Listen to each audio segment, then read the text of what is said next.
Disclaimer, यह कहानी पूर्ण रूप से कल्पना पर आधारित है।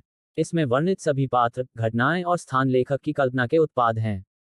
किसी भी वास्तविक व्यक्ति, जीवित या मृत, या वास्तविक घटनाओं से मेल केवल संयोग हो सकता है। यह सामग्री केवल मनोरंजन के उद्देश्य से प्रस्तुत की गई है। अध्याय 41। जैकी चैन एक फर्नीचर स्टोर जैसा दिखता है। जैसे जैसे सेंटर पार्टेड स्ट्रीमर की लाइव स्ट्रीम ने लोकप्रियता हासिल करना शुरू किया, कुछ भ्रमित दर्शक लगातार प्रवेश करते रहे। प्रतियोगिता के ऐसे बेशर्म नियमों को सुनकर सभी ने स्ट्रीमर को बेशर्म होने के लिए कोसा। सेंटर पार्टेड स्ट्रीमर ने ये टिप्पणियां देखी, लेकिन गुस्से में होने के कारण उन्होंने इस पर ज्यादा ध्यान नहीं दिया। उन्होंने अचानक ही वहां एक दर्शक को ढूंढ लिया और उससे प्रतियोगिता के बाकी हिस्से को स्ट्रीम करने में मदद करने को कहा। इस बीच ये चेन बास्केटबॉल मशीन से 3 मीटर दूर चला गया। चूहे ये चेन के लिए सिक्का स्लॉट में गया और उसी समय सेंटर पार्टेड स्ट्रीमर ने अपने खेल के सिक्के गिरा दिए। बास्केटबॉल धीरे धीरे नीचे गिरा और सेंटर पार्टेड स्ट्रीमर ने उसे उठाया और शॉट मारकर पहला अंक अर्जित किया। जैसे ही वह आत्मसंतुष्ट महसूस कर रहा था, उसके बगल से एक धीमी सी आवाज आई। इसके तुरंत बाद चूहे और अन्य लोग व्यवस्थित ढंग से बास्केटबॉल वापस पास कर रहे थे। प्रत्येक के हाथ में एक गेंद थी। जैसे ही ये चेन को गेंद मिली, उसने बिना निशाना लगाए ही उसे हुप की ओर फेंक दिया। हर शॉट एक तेज गति से सीधे नेट में जा रहा था। ये चेन कायरी इरविंग की तरह थी, जिन्होंने बिना कोई चूके निशाना साधा। बगल में खड़ा सेंटर पार्टेड स्ट्रीमर पहले से ही सदमे से स्तब्ध था। यह तीव्रता का ऐसा स्तर था जिसका सामना उसके जैसा सामान्य व्यक्ति नहीं कर सकता था। गर्मियों में फूल खिलते हैं, आह, यह सुंदर युवक कितना शानदार और अद्भुत है। कृपया सामने वाले उस अधखुले बंदर से कहो कि वह हट जाए, वह इस सुंदर युवक को देखने में मेरा रास्ता रोक रहा है। लॉल प्लेयर, इस लड़के के कौशल भयानक हैं। वह इतनी सहजता से गोली चलाता है। खूबसूरत, यह खत्म हो गया है, मैं अब और नहीं देख सकती। अगर मैं देखती रही, तो मेरे पेट में पल रहा बच्चा उसे अपने पिता के रूप में पहचान लेगा। प्रॉस्पेरिटी ब्लूम्स, इस युवक की शूटिंग वाकई जबरदस्त है। मेरे विला में एक बास्केटबॉल कोर्ट है, इसलिए आप मेरे घर आकर आमने सामने की बातचीत कर सकते हैं। लार टपकती है। ये झिकयू, चाची, मैं मैजिक सिटी में आपकी एबेकस गणना सुन सकता हूँ। मीठा और मसालेदार, मैंने पहले ही स्ट्रीमर को बता दिया था कि वह मेरे गेज को अब और चुनौती न दे। क्या यह अपमान की मांग नहीं है? लेकिन मेरे गेज की शूटिंग इतनी सुंदर है, मैं आपके साथ बंदर रखना चाहता हूँ। बेचारा विद्वान, क्या यह हमारे किंगहुआ स्कूल बास्केटबॉल टीम का ये चेन नहीं है? वह इस आर्केड में ईमानदार लोगों को क्यों धमका रहा है? स्वीट एंड स्पाइसी युवक, मुझे मेरे गेगे की पहचान बताने के लिए धन्यवाद। मैं अपने गेगे की संपर्क जानकारी ऑनलाइन पूछ रहा हूँ। वास्तविक व्यक्ति, मुझे पता था। ऐसा अद्भुत कौशल किसी अनजान राहगीर का कैसे हो सकता है? तो वह स्कूल बास्केटबॉल टीम से है। ऐसा लगता है कि इस साल का राष्ट्रीय कॉलेज बास्केटबॉल टूर्नामेंट दिलचस्प होगा। जैसे ही आखिरी बास्केटबॉल गेंद हुप के माध्यम से आगे बढ़ी, स्कोर आश्चर्यजनक रूप से 164 से 1 तक पहुंच गया। सेंटर पार्टेड स्ट्रीमर, सदमे से उबरते हुए, तुरंत ये चेन के पास गया। छोटे भाई, अगर तुम में यह हुनर था, तो तुम्हें पहले ही बता देना चाहिए था। मैंने तुम्हें चुनौती देकर खुद को ही अपमानित किया है। सेंटर पार्टेड स्ट्रीमर को देखकर, जो आंसू के कगार पर था, ये चेन भी उत्साहित था। उन्होंने कई दिनों से बास्केटबॉल को हाथ नहीं लगाया था और आज यह उनके लिए अच्छा वार्म अप था। मैंने आपको पहले ही बता दिया था कि अगर हम हिंसक मोटरसाइकिलों पर खेलना जारी रखेंगे तो आपके जीतने की संभावना बनी रहेगी। ये चेन ने मासूमियत से कंधे उचका दिए। बड़े भाई, आप इतने लंबे समय से इस आर्केड में खेल रहे हैं। तुम्हें पता होना चाहिए कि कौन से खेल मजेदार हैं और कौन से नहीं, है ना? हमें कुछ और खेलने ले चलो। ये चेन ने सेंटर पार्टेड स्ट्रीमर के कंधे को थपथपाया और उत्साहित होकर कहा। ठीक है, मैं आप लोगों के लिए सब कुछ स्पष्ट रूप से व्यवस्थित कर दूंगा। अपने लाइव स्ट्रीमिंग फोन को पुनः प्राप्त करने और पहले की तुलना में बहुत अधिक लोकप्रियता देखने के बाद, वह और भी अधिक प्रेरित हुआ और ये चेन और अन्य लोगों को खेलने के लिए ले गया। तो सभी ने अपनी आनंदमय आर्केड यात्रा शुरू की। जब रात के खाने का समय नजदीक आ गया, तो सभी लोग धीरे धीरे आर्केड के प्रवेश द्वार पर पहुंचे और अपने पास बचे हुए 10 खेल के सिक्कों और पंचिंग मशीन को देखते रहे। लाओ, ये हम पांचों में से प्रत्येक इस पर एक एक बारी क्यों न ले? चूहे ने पंचिंग मशीन को देखकर उत्साह से कहा। मुझे लगता है कि यह आप ही हैं जो अपने बारे में कुछ साबित करना चाहते हैं। लिन फैन ने चूहे के विचारों को समझते हुए निर्दयतापूर्वक उसका पर्दाफाश किया। बस मुझे बताओ कि तुम खेलना चाहते हो या नहीं? चूहे ने तुरंत हठपूर्वक कहा। फिर सभी लोग पंक्ति में खड़े हो गए। सेंटर पार्टेड स्ट्रीमर ने बढ़त बना ली और लाइन के सामने आ गया। मेरे कई छोटे भाइयों, मेरी शारीरिक बनावट के कारण मुझे कोई प्रभावशाली परिणाम नहीं मिलेंगे। क्या होगा अगर मैं पहले चला जाऊं, ताकि बाद में आने वालों को यह ज्यादा बुरा न लगे?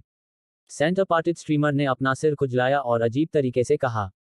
दोपहर की बातचीत के बाद सभी को एहसास हुआ कि सेंटर पार्टेड स्ट्रीमर बुरे दिल का नहीं था, वह तो बस दिखावा करना चाहता था। इसलिए वह जल्दी ही ये चेन और अन्य लोगों के साथ अच्छे दोस्त बन गए। उन्होंने उसका पीछा भी किया और फिर सभी ने पंचिंग मशीन के लिए रास्ता बना लिया। सेंटर पार्टेड स्ट्रीमर ने अपने दस्ताने पहने और हवा में लटके लाल सैंडबैग पर जोरदार मुक्का मारा। डिस्प्ले स्क्रीन पर संख्या लगातार बढ़ती गई और अंततः 463 पर आकर रुक गई। उन्होंने धीरे से अपने दस्ताने उतारे और उनके चेहरे पर ऐसा भाव था मानो कह रहे हों, मुझे यह पता था। इसके बाद लिन फैन और चेन बिन ने क्रमशः 576 और 581 रन बनाए। चूंकि लिन फैन एक बैडमिंटन खिलाड़ी था और चेन बिन 1 किलोमीटर लंबी दूरी का धावक था, इसलिए उन्होंने ज्यादा शक्ति प्रशिक्षण नहीं किया था। इस समय आत्मविश्वास से भरे चूहे ने दस्ताने पहन लिए। वह सेंटर पार्टेड स्ट्रीमर के लाइव स्ट्रीम कैमरे के सामने कई बार पोज देना नहीं भूले। फिर वह मशीन से जोर से टकराया। धमाका। एक धमाके के साथ मशीन का नंबर तेजी से 700 के आंकड़े को पार कर गया और अंततः 796 की भयावह संख्या पर रुक गया। Hot outfit. भयानक। यह युवक स्पष्ट रूप से एक शक्तिशाली एथलीट है, यह उसका क्षेत्र है। गरम और मसालेदार हिस, अगर उसने मुझे उस मुक्के से मारा तो मैं पूरी तरह से काला और नीला हो जाऊंगा। आसमान में उड़ता ड्रैगन, इस विशालकाय शरीर में वाकई ताकत है। अगर आप इसके खिलाफ गए तो आप एक पल भी आवाज नहीं निकाल पाएंगे। पूर्णिमा। लार टपकाते हुए, यह कैसी आर्केड लाइव स्ट्रीम है। यह तो आंटी की आंखों में चमक ला रही है। चूचू बेबी, आंटी, हालांकि मैं समझता हूं कि स्टील वूल की फूल भाषा सहनशीलता है, फिर भी मैं कोशिश करना चाहता हूं। मछली जिसे सिरका पसंद है, यह खत्म हो गया है। अभी भी ऐसे युवा लोग हैं जो सलाह नहीं सुनते हैं और यह शॉर्टकट अपनाना चाहते हैं। चूहे ने अपने दस्ताने उतारे और उन्हें ये चेन को सौंप दिया।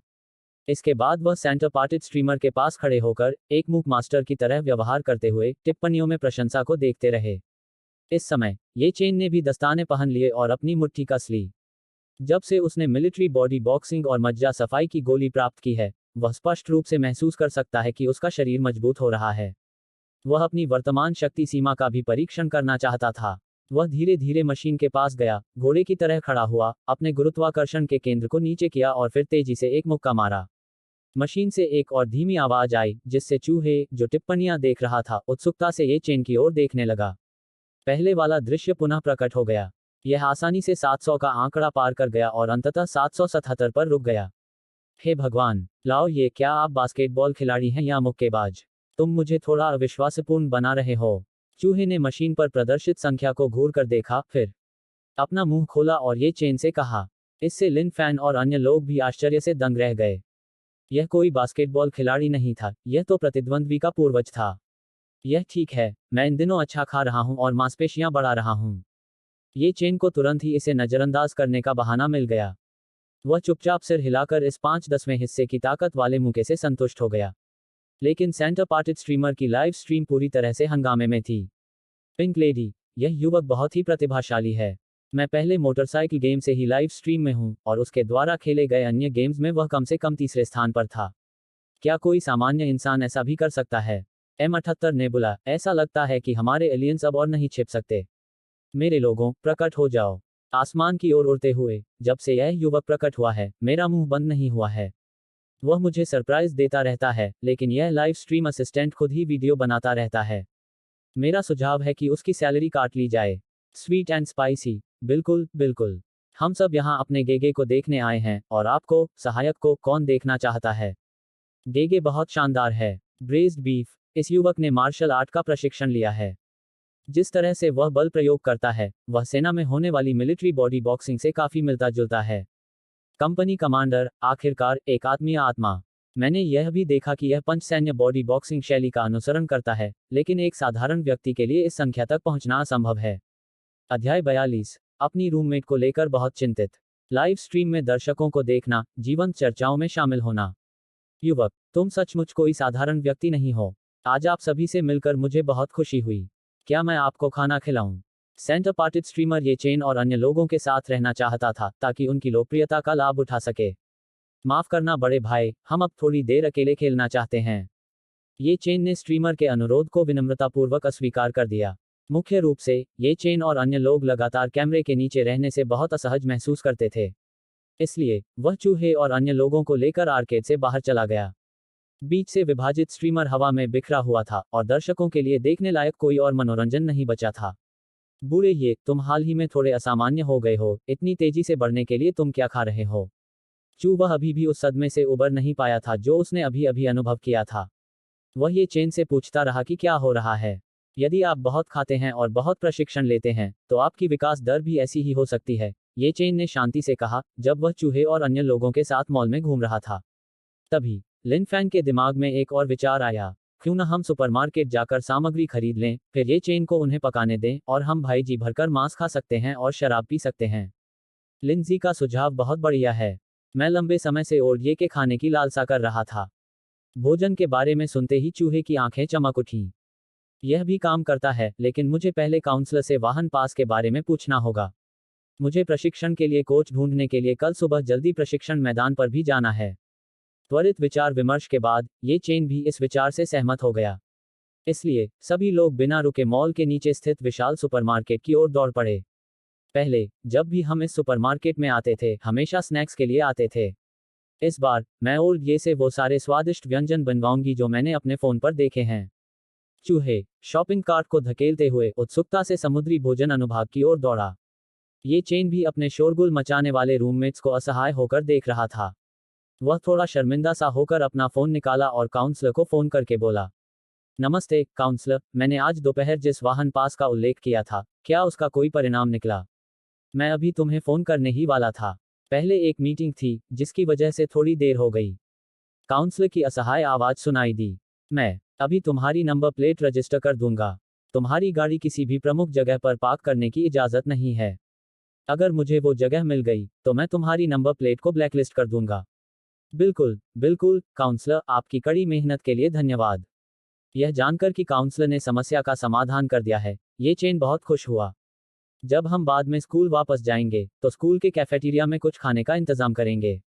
काउंसलर, आप जरूर आकर इसे जरूर ट्राई करें। काउंसलर को लाइसेंस प्लेट नंबर बताने के बाद ये चेन ने तुरंत मुस्कुराते हुए काउंसलर से कहा, बूढ़े ये, जल्दी करो और हमारे पीछे आओ। इसके अलावा एक और छोटी गाड़ी ले लो। चूहे, जो पहले से ही समुद्री भोजन अनुभाग में था, एक बड़े जाल के साथ मछली और झींगा को खोद रहा था। उसने ये चेन को एक और गाड़ी को धक्का देने के लिए बुलाना नहीं भूला।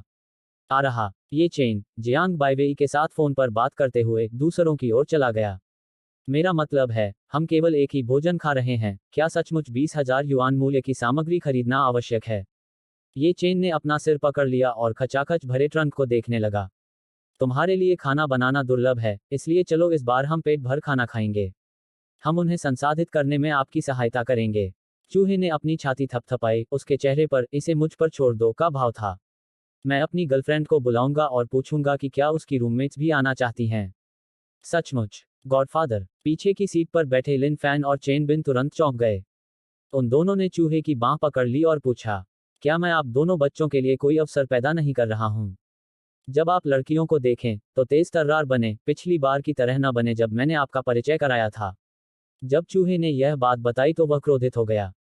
किसी ने तुमसे पूछा था कि तुम किस राशि के हो, और तुमने कहा था कि तुम मांस से बने हो। मैं सचमुच तुम्हारी बात सुनकर अवाक रह गया था। यहां तक कि ये चेन, जो गाड़ी चला रहा था, भी हंसने से खुद को नहीं रोक सका। लिन फैन और चेन बिन तुरंत दुखी हो गए। यह कैसी बात है? चेन बिन और लिन फैन दोनों बहस करने लगे। हम अच्छी तरह से बातचीत कर रहे थे, तभी उस लड़की ने अचानक यह पूछा, मुझे कैसे पता चलता कि वह राशियों के बारे में पूछ रही थी? हम में से कौन बड़े आदमी इस बारे में पढ़ता है? चू उसने अपनी आंखें घुमाई और कहा, तो इस बार तुम दोनों को होशियार रहना होगा। फांग्यू के बहुत कम दोस्त हैं और तुमने लगभग सबको बर्बाद कर दिया है। और इस तरह स्कूल के गेट तक सभी लोग बातें करते और हंसते रहे। ये चेन थोड़ा घबराया हुआ महसूस कर रहा था और धीरे धीरे गेट की ओर चला गया। सौभाग्य से काउंसलर कुशल था, सिस्टम ने दिखाया कि यह एक आंतरिक वाहन था और स्वचालित रूप से मार्ग प्रदान कर दिया। वाह, स्कूल में गाड़ी चलाकर जाना, ऐसा और कौन कर सकता है? चूहे ने उत्साहित होकर तुरंत अपना फोन निकाला, एक वीडियो शूट किया और शेखी बघारते हुए उसे अपनी प्रेमिका को भेज दिया। चूजी, यह वीडियो यूं ही मत भेजो। काउंसलर ने मुझे बार बार कहा कि मैं कम प्रोफाइल रखूं और साथ ही जल्दी से मेरे लिए खिड़की बंद कर दूं। चूहे, जो लाउडस्पीकर लेकर पूरे स्कूल को यह बताने ही वाला था कि वह परिसर में गाड़ी चला रहा है, तुरंत शांत हो गया। लेकिन फिर भी वह टाइप करता रहा और अपनी गर्लफ्रेंड के साथ साझा करता रहा। सब लोग कुछ सामान ले लो, मैं गाड़ी पार्क करके अभी आता हूँ। छात्रावास के सबसे नजदीक कैफेटेरिया में पहुंचने पर ये चेन ने सभी को सामग्री ले जाने का निर्देश दिया। वह स्वयं एकांत पार्किंग स्थल खोजने चला गया। ये चेन ने कार पार्क करने के बाद देखा कि चूहे और अन्य लोग पहले से ही कैफेटेरिया के कर्मचारियों के साथ बातचीत कर रहे थे। चूंकि भोजन का समय हो गया था, इसलिए छात्र धीरे धीरे भोजन करने के लिए आ रहे थे। इसलिए वे केवल वही रसोई घर उधार ले सकते थे जो मूल रूप से नूडल्स बनाने के लिए इस्तेमाल किया जाता था, ताकि सभी इसका उपयोग कर सकें। ये चेन को आते देख चूहे ने तुरंत उसे स्थिति से अवगत कराया। ये चेन ने संकेत दिया कि एक स्थान होना ठीक है। इसलिए सभी लोग मास्क और हेयरनेट पहनकर कैफेटेरिया की रसोई में घुस गए। भाइयों, चलो चलें हमारे स्वादिष्ट भोजन के लिए। चूहे ने चुन्नीब्यो शैली में सभी का उत्साहवर्धन किया। उन्होंने स्वयं ही अपने पसंदीदा बड़े पोर्क हॉक्स तैयार करना शुरू कर दिया। जैसे ही ये चेन और अन्य लोग व्यस्त होने लगे, चेन फाग्यू भी कैफेटेरिया में आ गई, जहां ये चेन अपनी 3 अन्य रूममेट्स के साथ थी। यह जानने पर कि वे पहले से ही रसोई में व्यस्त हैं, वे सभी उत्सुकता से अंदर चले गए। ये चेन, जिसने पहले ही खाना बनाना शुरू कर दिया था, ने एक पल के लिए भी अपने पीछे हो रही हलचल पर ध्यान नहीं दिया। यह तभी हुआ जब लिन फैन और चेन बिन ने चेन फाग्यू को 3 लड़कियों को लाते हुए देखा और अनजाने में ऊपर देख लिया। ऐसा लग रहा था जैसे वे फास्ट फॉरवर्ड बटन दबा रहे हों और दिखावा करने के लिए कड़ी मेहनत कर रहे हों। भाई, ये इतने सारे व्यंजन अकेले तलना मुश्किल होगा। हम स्वादिष्ट भोजन तैयार होने तक बाहर इंतजार करेंगे। चेन फाग्यू ने छोटी सी रसोई की ओर देखा और सचेत होकर अपने दोस्तों को बाहर ले गई। आप सभी बस स्वादिष्ट भोजन के तैयार होने का इंतजार करें। ये चेन ने पीछे से आवाजें सुनी और तुरंत पलटकर जवाब दिया। इसके बाद उन्होंने चूहे और अन्य लोगों से आग्रह किया कि वे सामग्री को शीघ्रता से तैयार कर लें। बूढ़े, ये मेरे हाथ में छुरी लगभग चिंगारी मार रही है, मैं सचमुच इससे अधिक तेज नहीं चल सकता। लिन फैन ने अपनी कड़ी बांह हिलाते हुए कहा। फिर बाहर खड़ी लड़कियों के बारे में सोचो, वे हमसे इस भोजन का इंतजार कर रही हैं। आप चिंगारी की बात करते हैं, मेरा स्पैटुला वास्तव में सभी उछालों से धुआं छोड़ने वाला है। ये चेन ने तौलिए से अपने माथे का पसीना पोंछा, फिर कमजोरी से शिकायत की। सभी के अथक प्रयासों से अंततः एक शानदार भोज तैयार हो गया। इस दौरान काउंसलर भी अपना काम समाप्त करके कैफेटेरिया में उपस्थित हुए। आप सभी खूबसूरत महिलाओं को इतनी देर तक इंतजार कराने के लिए मैं माफी चाहता हूँ। ये चेन ने चावल की बाल्टियां रखने के लिए इस्तेमाल की जाने वाली कैफेटेरिया गाड़ी को धकेला और धीरे धीरे सभी के पास पहुंचा। चूंकि भोजन का समय हो चुका था, इसलिए बड़े कैफेटेरिया में केवल कुछ ही लोग बचे थे। हम फाग्यू को ये चेन के खाना पकाने की गुणवत्ता के बारे में शेखी बघारते हुए सुन रहे हैं। अब हमें अंततः इसे खाने का मौका मिला है, तो हमें ऐसा कैसे लग सकता है कि बहुत समय हो गया है। पर्म किए हुए लहराते बालों वाली एक लड़की ने उत्साहपूर्वक जवाब दिया। ये चेन ने भी उसके शब्दों में छेड़खानी का संकेत पाया और धीमे स्वर में जवाब दिया। बहुत अच्छी खुशबू आ रही है। ये चेन, लगता है तुम झूठ नहीं बोल रहे थे। काउंसलर ने ये चेन की ओर थोड़ा सिर हिलाया और अंगूठा भी दिखाया। तो फिर काउंसलर, आपको बाद में और खाना चाहिए। चूहे ने तुरंत अपनी आंखों से लिन फैन और चेन बिन को सभी को कटोरे, चॉपस्टिक और पे वितरित करने के लिए इशारा किया। जब सभी ने अपने बर्तन खा लिए, तो ये चेन ने अपनी बियर उठाए और शानदार डिनर का जश्न मनाया। माहौल तुरंत जीवंत हो गया। अध्याय 43 प्रशिक्षक हुआन के बार बार उकसावे। चलो खुदाई करें। जैसे ही सभी ने खाना शुरू किया, उनके चेहरे के भाव और भी जीवंत हो गए। ये चेन, यह बहुत स्वादिष्ट है। क्या यह हो सकता है कि आप महान चीनी बच्चे हैं, जिन्होंने हमारे लिए सुनहरे व्यंजनों की एक पूरी मेज तैयार की है? बड़े लहराते बालों वाली लड़की ने ये चेन से फिर बात की। हालांकि ये चेन ने कोई ध्यान नहीं दिया। हर कोई पूरी तरह से तल्लीन होकर व्यंजनों के सागर का आनंद लेता रहा। काउंसलर ने भी ये चेन को देखा, जिसे उसने कदम दर कदम बढ़ते देखा था, और उसकी नजरें सदमे में थीं। इससे उसकी खाना पकाने की तकनीक की समझ पहले ही खत्म हो चुकी थी। इस बीच लिन फैन और चेन बिन ने उत्साहपूर्वक चेन फांग्यू के रूममेट्स को व्यंजन परोसे। काउंसलर की उपस्थिति के कारण उन्होंने कोई हिचकिचाहट नहीं दिखाई। और ये हे, जब बात पीने की आती है तो मैं अभी भी बेहतर हूं, है ना? चूहे ने शराब के नशे में डकार लेते हुए ये चेन की ओर देखा, जो विजेता की तरह मेज पर गिरा हुआ था। भोजन के बीच में ही स्कूल से फोन आने पर काउंसलर को बुला लिया गया। काउंसलर के चले जाने के बाद लिन फैन और चेन बिन भी साहसपूर्वक लड़कियों के बगल में बैठ गए। इससे चूहे और अन्य लोगों ने संतुष्टि में सिर हिलाया। अंततः चेन फाग्यू ने अपनी बड़ी लहरदार बालों वाली रूममेट को ये चेन को छात्रावास में वापस लाने में मदद करने के प्रयास में बाधा डाली। फिर सभी लोग अपने अपने छात्रावासों में वापस चले गए। अपने छात्रावास के बिस्तर पर लेटे हुए चक्कर खा रहे ये चेन जियांग बाइवेई को संदेश भेजना नहीं भूले, बच्चों और उसके बारे में पूछना। इसके तुरंत बाद छात्रावास एक के बाद एक खर्राटों की आवाज से भर गया। इकट्ठा हो जाओ। मुख्य कोच के आदेश के साथ खिलाड़ी, जो बास्केटबॉल कोर्ट के चारों ओर बिखरे हुए थे, सभी मुख्य कोच के सामने एकत्र हुए। सभी को आश्चर्य हुआ। ये चेन अपनी जर्सी पहने हुए उस सुबह प्रशिक्षण मैदान पर दिखाई दिए। आइए ये चेन की वापसी का हार्दिक स्वागत करें। ये चेन ने मुख्य कोच का अभिवादन किया और चुपचाप अपने साथियों से आंखों में आंखें डालकर बात की। यह देखकर सभी ने अस्थायी रूप से अपनी जिज्ञासा दबा ली। वार्म अप समाप्त होने के बाद, जियो ये क्या हो रहा है? तुम अभी अभी स्कूल बास्केटबॉल टीम में शामिल हुए हो और छुट्टी भी ले ली है। सभी लोग ये चेन के चारों ओर इकट्ठा हो गए और पूछने लगे कि क्या हुआ।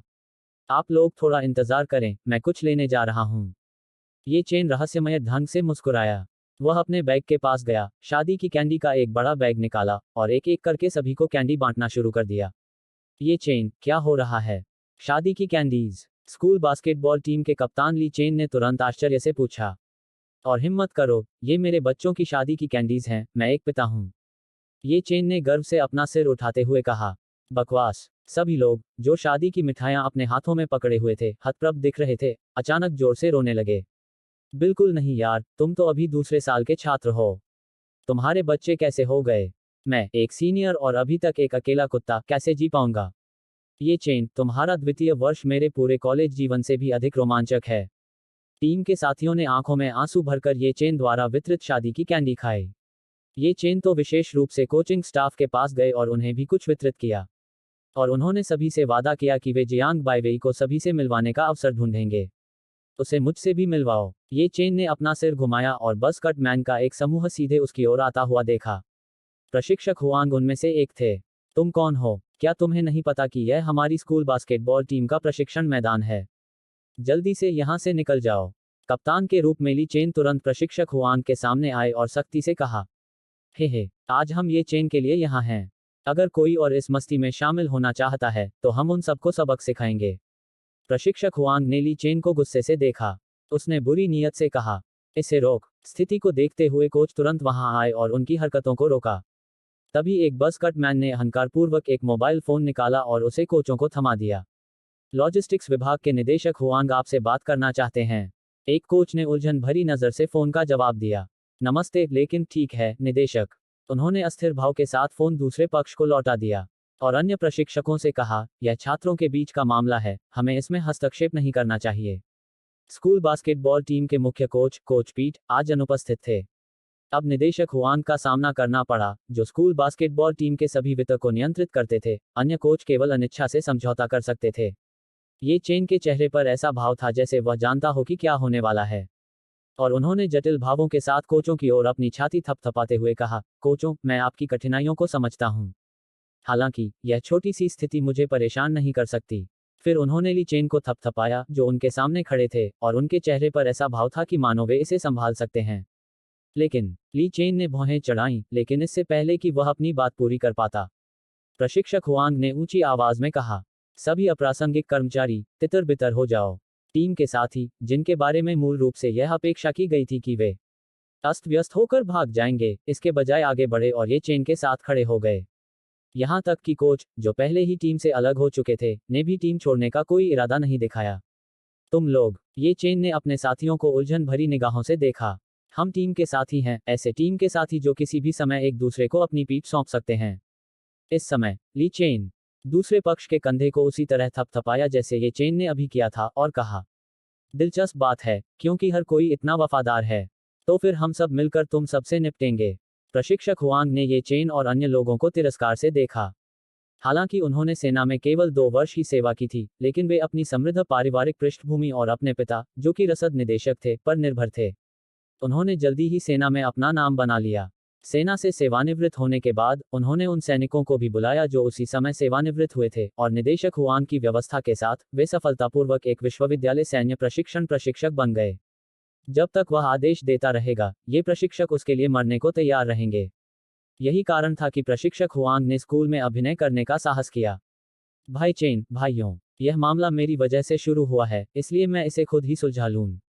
ये चेन ने कृतज्ञता से सभी की ओर देखा और कहा, हुआंग वेई, यह मत सोचो कि सिर्फ इसलिए कि तुम्हारे पिता लॉजिस्टिक्स निदेशक हैं, तुम स्कूल में जो चाहो कर सकते हो। आज ली चेन के यहाँ होने से कोई भी ये चेन को छू नहीं सकता। ली चेन पूरी तरह से क्रोधित। तुरंत प्रशिक्षक हुआंग की नाक की ओर इशारा किया और कहा। अपने सामने क्रोधित ली चेन को देखकर प्रशिक्षक हुआंग को तुरंत दबाव का एहसास हुआ। ली चेन के पिता का स्कूल बोर्ड में बहुत दबदबा था। अगर वाकई पूरी तरह से झगड़ा हो जाता, इसे हल करना वास्तव में कठिन होगा। ली चेन के सम्मान में, चलो आज एक रेखा खींचते हैं और एक मैच खेलते हैं। हारने वाले को विजेता के लिए एक शर्त पूरी करनी होगी। इसके बारे में क्या ख्याल है? प्रशिक्षक हुआंग ने खुद को संभाला और व्यंग्यात्मक लहजे में कहा। ली चेन ने ये चेन की ओर देखा और देखा कि ये चेन ने शांति से सिर हिलाया। अब इस मामले को खत्म करने का समय आ गया है। अध्याय 44, कमजोर प्रशिक्षक हुआंग। जल्द ही दो समूहों के लोगों ने ये चेन और प्रशिक्षक हुआंग को घेर लिया। प्रशिक्षक हुआंग अपनी दोनों बाहें पार करके खड़े थे और ये चेन को घृणा से देख रहे थे। मेरे लिए वीडियो को अच्छी तरह से फिल्माना सुनिश्चित करें, सीयू इसे बाद में बार बार देखेगा। ये चेन ने घमंडी प्रशिक्षक हुआंग को ठंडी मुस्कान के साथ देखा। फिर उसने तेजी से उस पर हमला कर दिया। प्रशिक्षक हुआंग ने देखा कि प्रतिद्वंद्वी पलक झपकते ही उनके सामने आ गया था। उसकी आंखें तुरंत घबरा गईं। उसने जल्दी से अपने हाथ ऊपर उठाकर सामने का रास्ता रोक लिया। तुरंत बाद एक जोरदार सीधा मुक्का लगा, जिसके साथ एक जबरदस्त धक्का लगा, जिससे वह आधा मीटर पीछे गिर गया। प्रशिक्षक हुआंग और आसपास के सभी लोग आश्चर्यचकित रह गए। प्रशिक्षक हुआंग ने लापरवाही बरतने का साहस न करते हुए जल्दी से अपना रुख समायोजित कर लिया। वह ये चेन को गौर से देखता रहा। हे, मैंने सोचा था कि तुम बहुत शक्तिशाली हो, लेकिन यह सब तुम्हारे पास है। ये चेन ने तिरस्कार भरी नजर से कहा। तुम मौत को दावत दे रहे हो। प्रतिद्वंद्वी ने भी तेजी से हमला किया, उसकी बड़ी मुट्ठी सीधे ये चेन के चेहरे पर जा लगी। ये चेन ने शांतिपूर्वक और आसानी से वार को रोक दिया। जैसे ही प्रतिद्वंद्वी ने अपनी मुट्ठी वापस खींचने की कोशिश की, ये चेन ने थोड़ा बल लगाया। प्रशिक्षक हुआंग को तुरंत ऐसा महसूस हुआ जैसे कि उनका हाथ टूटने वाला है, क्योंकि वे प्रतिद्वंद्वी की ताकत से बहुत हैरान थे। उबाओ! ये चेन ने प्रशिक्षक हुआंग की भयभीत आंखों को देखा। अपना सिर हिलाते हुए उसने अपने पेट पर एक जोरदार लात मारी। आह! प्रशिक्षक हुआंग ने अपना पेट पकड़ लिया और जमीन पर तड़पने लगा। इसके तुरंत बाद वह बेहोश हो गया। अगर मैं तुम्हें उस कुतिया वांग सीयू के साथ फिर कभी देखूंगा, तो यह आज जितना आसान नहीं होगा। ये चेन ने शांति से अपने कपड़े थपथपाए और कहा। दर्शक ये चेन को ऐसे देख रहे थे जैसे वह कोई राक्षस हो। गल्प! जियो ये, तुम अभी भी फॉरवर्ड क्यों खेल रहे हो? तुम्हें यूएफसी अल्टीमेट फाइटिंग चैंपियनशिप में लड़ना चाहिए। ली चेन पूरी तरह सुन्न महसूस कर रहा था। उसने महसूस किया कि मध्यस्थता करने का उसका प्रयास अनावश्यक था। भले ही वे सभी एक साथ हमला करते, ये चेन आसानी से उनसे निपट सकता था। भाई हुआंग, जल्दी से एम्बुलेंस बुलाओ। ये चेन, तुम्हारा अंत हो गया। निर्देशक हुआंग तुम्हें नहीं छोड़ेंगे। युवक, तुम्हारा कौशल अच्छा है, लेकिन तुमने किसी ऐसे व्यक्ति को उकसाया है जिसे तुम्हें नहीं उकसाना चाहिए था। तभी प्रशिक्षक हुआंग के लोगों को एम्बुलेंस बुलाने की याद आई। वे चिल्लाना भी नहीं भूले। तुम्हारे पास और क्या योग्यताएं हैं? मैं उन सभी को स्वीकार करूंगा। इसके अलावा अपने तथाकथित निदेशक हुआंग से कहिए कि यदि वह उत्तराधिकार विहीन नहीं रहना चाहते, तो उन्हें मुझसे अच्छी तरह बात करनी चाहिए। ये चेन ने भी दूसरे पक्ष को कोई प्रतिक्रिया नहीं दी, बल्कि गंभीर भाव से सीधे जवाब दिया। फिर भीड़ की तिरस्कार भरी निगाहों के नीचे प्रशिक्षक हुआंग को एक मुड़े हुए झींगे की तरह ले जाया गया। आप सभी ने मेरे लिए जो कुछ भी किया है, उसके लिए धन्यवाद। बच्चे के पूर्णिमा समारोह में हम तब तक घर नहीं जाएंगे जब तक हम नशे में न हो जाएं। ये चेन जल्दी से घूम गया। उन्होंने सभी को प्रणाम किया। इसके बाद सभी ने अपना अधूरा प्रशिक्षण जारी रखा, लेकिन ये चेन के प्रति उनकी निगाहें स्पष्ट रूप से अधिक सम्मानजनक हो गईं। जल्द ही सुबह का प्रशिक्षण समाप्त हो गया। मूल रूप से कोच और टीम के सभी साथियों ने सोचा था कि ये चेन, जो एक सप्ताह से बास्केटबॉल कोर्ट से दूर थे, उनके फॉर्म में कुछ गिरावट आएगी। लेकिन प्रशिक्षण के दौरान वह पहले से भी अधिक उग्र लग रहा था। ये चेन केवल इतना ही कह सका कि वह अस्पताल के बास्केटबॉल कोर्ट में लगातार अभ्यास कर रहा था।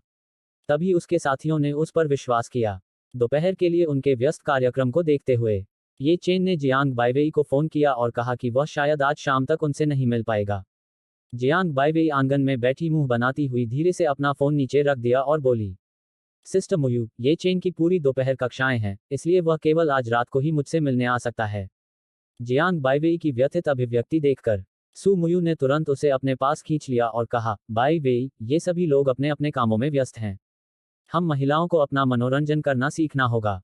हम सारा दिन पुरुषों के इर्द गिर्द तो नहीं घूम सकती, है ना? बहन मुयू, लेकिन मुझे अभी भी ये चेन की बहुत याद आती है। सू मुयू ने तुरंत अपना माथा पकड़ लिया और कहा, बाई वेई, मुझे अभी क्यों एहसास हो रहा है कि तुम में यह प्रेम प्रेरित गुण है। चलो कुछ विविध कार्यक्रम देखें, बच्चे के साथ खेलें, जीवन बहुत अधिक संतुष्टिदायक हो जाएगा। हंसमुख सू मुयू से प्रभावित होने के बाद जियांग बाइवेई का मूड धीरे धीरे सुधरने लगा। ये चेन जब कक्षा में वापस आया तो उसके सहपाठियों ने उसे तुरंत नोटिस कर लिया। क्योंकि ये चेन कक्षा में बहुत लोकप्रिय था, उसके सभी सहपाठी यह पूछने के लिए उत्सुक थे कि इस सप्ताह ये चेन क्या कर रहा था। क्लास मॉनिटर, आप बिल्कुल सही समय पर यहाँ आए हैं। मैंने सहपाठियों के लिए कुछ शादी की टॉफियाँ तैयार की हैं, कृपया उन्हें बांटने में मेरी मदद करें। क्लास मॉनिटर, जो शुरू में गपशप का आनंद ले रहा था, अचानक ये चेन ने उसे अपने जाल में फंसा लिया और अपने बैग से शादी की कैंडी का एक बड़ा बैग निकाला और उसके हाथ में थमा दिया। ये चेन सूट पहने एक बॉडीगार्ड की पिटाई करने वाला वीडियो ऑनलाइन व्यापक रूप से प्रसारित हुआ। क्या इसमें मुख्य पात्र आप हैं? ये चेन से शादी की कैंडी प्राप्त करने के बाद क्लास मॉनिटर ने ऐसे भाव से कहा कि जब तक ये चेन उसे नहीं बताएगा, वह कुछ नहीं करेगा। उसने ये चेन को घूरते हुए पूछा। हालांकि मैं वास्तव में यह स्वीकार नहीं करना चाहता, लेकिन मैं वास्तव में उस वीडियो का नायक हूं। यह सुनकर क्लास मॉनिटर और आसपास के सहपाठी सभी के चेहरे पर ऐसे भाव थे जैसे वे कोई बड़ी गपशप सुनने वाले हों। क्लास मॉनिटर, पहले शादी की कैंडी सहपाठियों में बांट दो। मैं अस्पताल क्यों आया, इसका कारण इस बार मेरी छुट्टी से जुड़ा है। ये चेन ने कंधे उचकाकर कहा। ये चेन, शर्मीली बनना बंद करो, हम सभी उत्सुकता से बेचैन हैं। हाँ हाँ, नजदीक से गपशप मिलना दुर्लभ है, बस हमें पूरी कहानी बताइए। अपने असामान्य रूप से उत्साहित सहपाठियों को देखकर ये चेन केवल खड़ा हो सकता था। ये शादी की कैंडीज मेरे पिता बनने के उपलक्ष्य में हैं। अब तुम्हें समझ आ गया होगा कि मैं अस्पताल में क्यों आया था, है ना? ठीक तभी चूहे और अन्य लोग, जो कक्षा में आकस्मिक रूप से पहुंचे थे, सभी सहपाठियों ने तुरंत एक नज़र से उन्हें देखा। चूहे, ये चेन ने कहा कि उसने तुम लोगों को जन्म दिया है और हमें शादी की कैंडी भी दी है। किसी भी सहपाठी को ये चेन की बकवास पर विश्वास नहीं हुआ, इसलिए उन्होंने चूहे और अन्य लोगों के साथ मजाक करना शुरू कर दिया। यह सर्वविदित है कि सहपाठियों के रूप में उन्होंने देखा था कि ये चेन ने कितनी लड़कियों को अस्वीकार कर दिया था। अंततः वांग सियू के लगातार प्रयासों के बाद उसे अपना एकल जीवन समाप्त करना पड़ा। कुछ दिन पहले उसे वांग सियू द्वारा धोखा दिया गया था, जिससे सहपाठियों के लिए यह सोचना मुश्किल हो गया कि यह वांग सियू के खिलाफ बदला लेने का एक रूप था। तो फिर आप यह दिखावा कर सकते हैं कि हम 3 बड़े बेटे पैदा हुए हैं। चूंकि ये चेन को सुबह प्रशिक्षण देना था, चूहे और अन्य, जिन्हें प्रशिक्षण की आवश्यकता नहीं थी, वे छात्रावास से कक्षा में आ गए थे। यह देखकर सहपाठियों को बात पर विश्वास नहीं हुआ।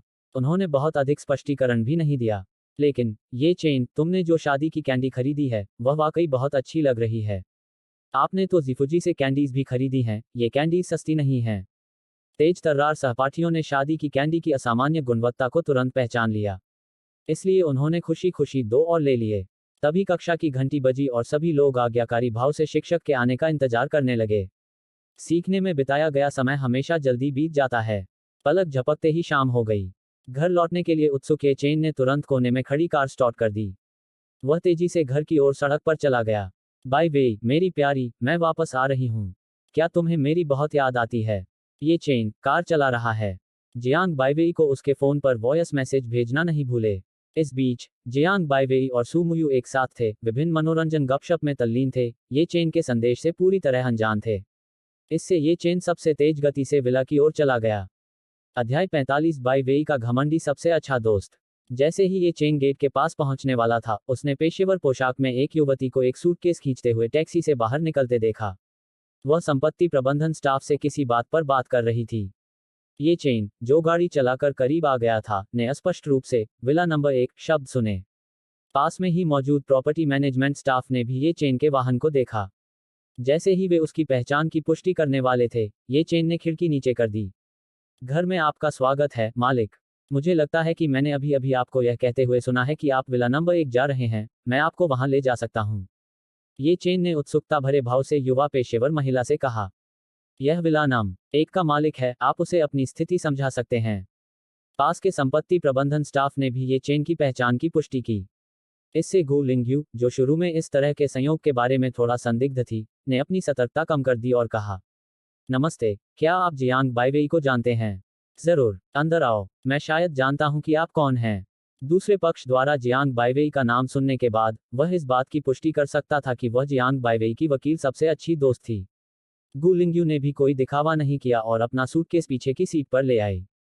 ये चेन ने यह देखकर विनम्रतापूर्वक कहा, पीछे की सीट पर मिनरल वाटर है, आप पीने के लिए कुछ ले सकते हैं। गु लिंगयू ने बस थोड़ा सा सिर हिलाया, कोई हरकत नहीं की। इसके बजाय वह रियरव्यू मिरर के माध्यम से ये चेन की हर हरकत पर नजर रखती रही। इससे ये चेन को अपनी ड्राइविंग मुद्रा को सीधा करने के लिए मजबूर होना पड़ा, क्योंकि उसे डर था कि कहीं दूसरी पार्टी उसकी गलती न निकाल ले। ये चेन सीधे बैठे हुए अंततः विला के सामने रुक गए। इससे पहले कि ये चेन पिछली सीट पर बैठी गु लिंग्यू के लिए दरवाजा खोल पाती, वह पहले बाहर निकल गई। आप थोड़ी देर आंगन में बैठ सकते हैं, मैं बाई वेई को बुलाता हूँ। खाली आंगन को देखकर ये चेन जल्दी से जियांग बाईवेई को बुलाने के लिए विला में प्रवेश किया। जब तक ये चेन पहली मंजिल पर लिविंग रूम में सोफे के पास खड़ा था, तब तक जियांग बाईवेई और अन्य लोग जो अभी भी गपशप में तल्लीन थे ने उसकी उपस्थिति पर ध्यान नहीं दिया। ये चेन, तुम वापस आ गए। जल्दी आओ, हम साथ में गपशप करते हैं। जियांग बाईवेई ने जल्दी से ये चेन को बैठने का इशारा किया और अपने फोन पर सू मुयू के वीचैट मोमेंट्स को गंभीरता से देखना जारी रखा। बाय वे, अगर कुछ अप्रत्याशित नहीं हुआ होता तो मुझे तुम्हारी सबसे अच्छी दोस्त को उठाकर वापस ले आना चाहिए था। क्यों ना हम पहले नीचे जाकर उससे मिलें? ये चेन ने असहाय भाव से कहा। अरे नहीं, मैं गपशप में इतना मग्न हो गया था कि अपना फोन देखना ही भूल गया। जियांग बाईवेई जल्दी से उठी, अपनी सूती चप्पल पहनी और आंगन की ओर चल दी। ये चेन पूरे रास्ते ध्यान से उस पर नजर रखता रहा। लिंग्यू, मुझे बहुत खेद है। मैं सिस्टर मुयू के साथ मनोरंजन समाचार के बारे में गपशप कर रहा था और मुझे अपने फोन का ध्यान नहीं आया। जियांग बाईवेई ने दुखी गु लिंग्यू की ओर खींचते हुए दयनीयता से कहा। हम्फ, और मैं विमान से उतरते ही सीधे आपके पास आ गया। गु लिंग्यू ने धीरे से अपना हाथ वापस खींच लिया। लेकिन तुमने तो एक भी मैसेज का जवाब नहीं दिया। अगर तुम्हारा बॉयफ्रेंड मुझे गाड़ी में अंदर न ले जाता तो मैं वापस लौटकर चली जाती। गु लिंग्यू ने क्रोध का नाटक करते हुए अपनी दोनों बाहें पार करके और सिर ऊंचा करके कहा। मुझे खेद है, मैं क्षमा चाहता हूँ। मैं ये चेन से तुम्हारे लिए तुम्हारा पसंदीदा तिरामिसू बनवा दूंगी, इसलिए अब और गुस्सा मत होना। जियांग बाईवेई ने गु लिंग्यू का हाथ पकड़ते हुए अपनी आंखों से ये चेन की ओर इशारा किया। ये चेन भी तेजी से आगे बढ़ा। उसे जियांग बाईवेई के सबसे अच्छे दोस्त के सामने अपनी छवि बहाल करने की जरूरत थी। मुझे आशा है कि आपको मेरा लिंग्यू कहना बुरा नहीं लगेगा। बाईवेई तो खुशी से थोड़ा बहक गई थी। आप जो भी मांगेंगे, मैं बाईवेई की ओर से उस पर सहमत हूँ। इससे पहले कि गु लिंग्यू कुछ बोल पाता, सू मुयू, जो उसके पीछे पीछे आ रहा था, भी आंगन में आया और उसने दयालु शब्दों में कहा। बहन लिंग्यू, यह सब मेरी गलती है। मैंने बाईवेई को गपशप के लिए घसीटने पर जोर दिया। मैं बाईवेई की ओर से आपसे माफी मांगता हूँ। सू मुयू, जो आमतौर पर केवल फोन और टीवी पर दिखाई देते थे, अचानक गु लिंग्यू के सामने प्रकट हुए।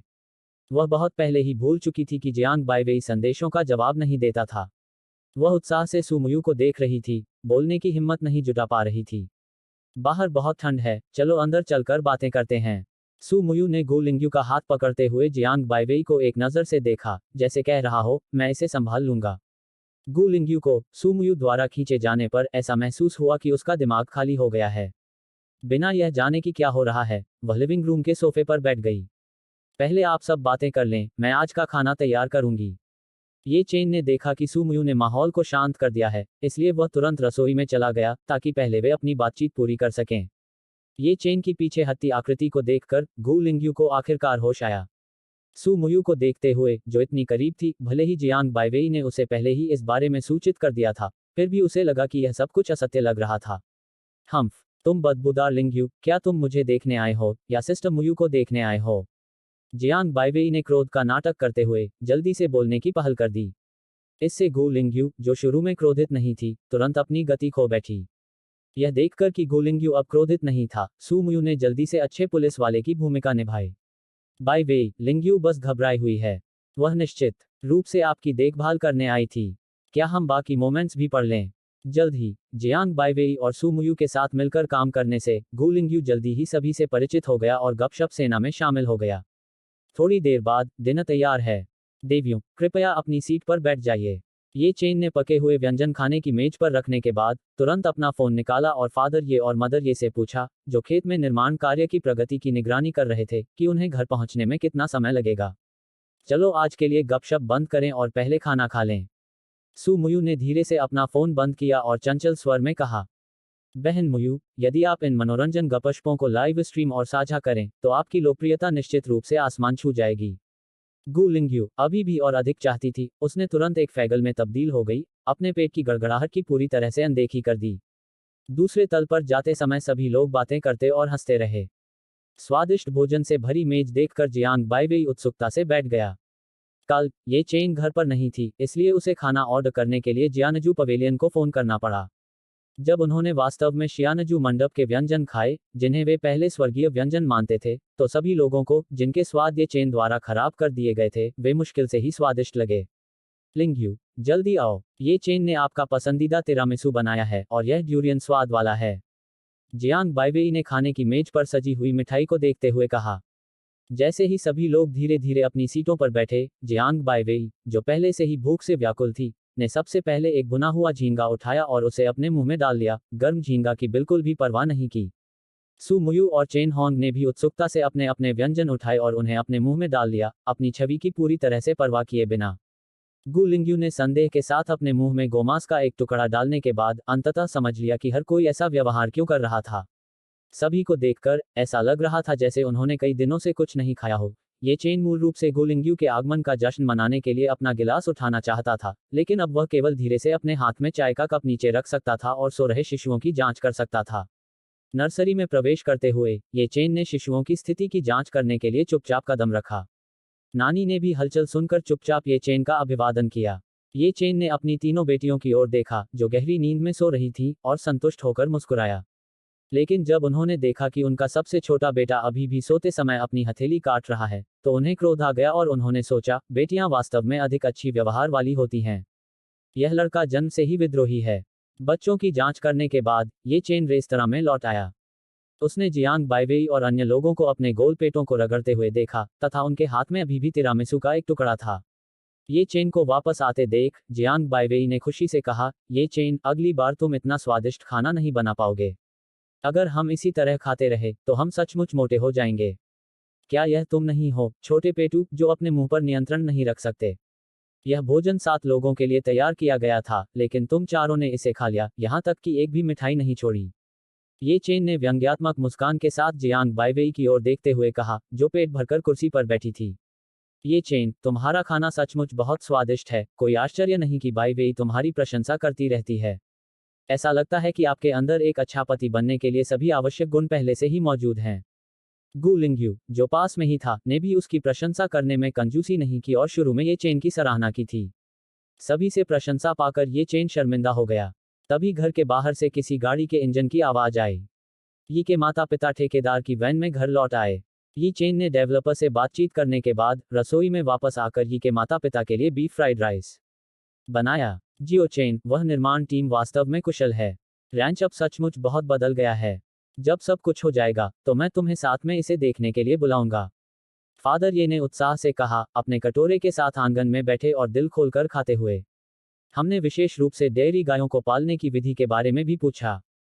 हमने पाया कि यह बिल्कुल चूजों को पालने जैसा है, आपको बस उन्हें नियमित रूप से खाना खिलाना है।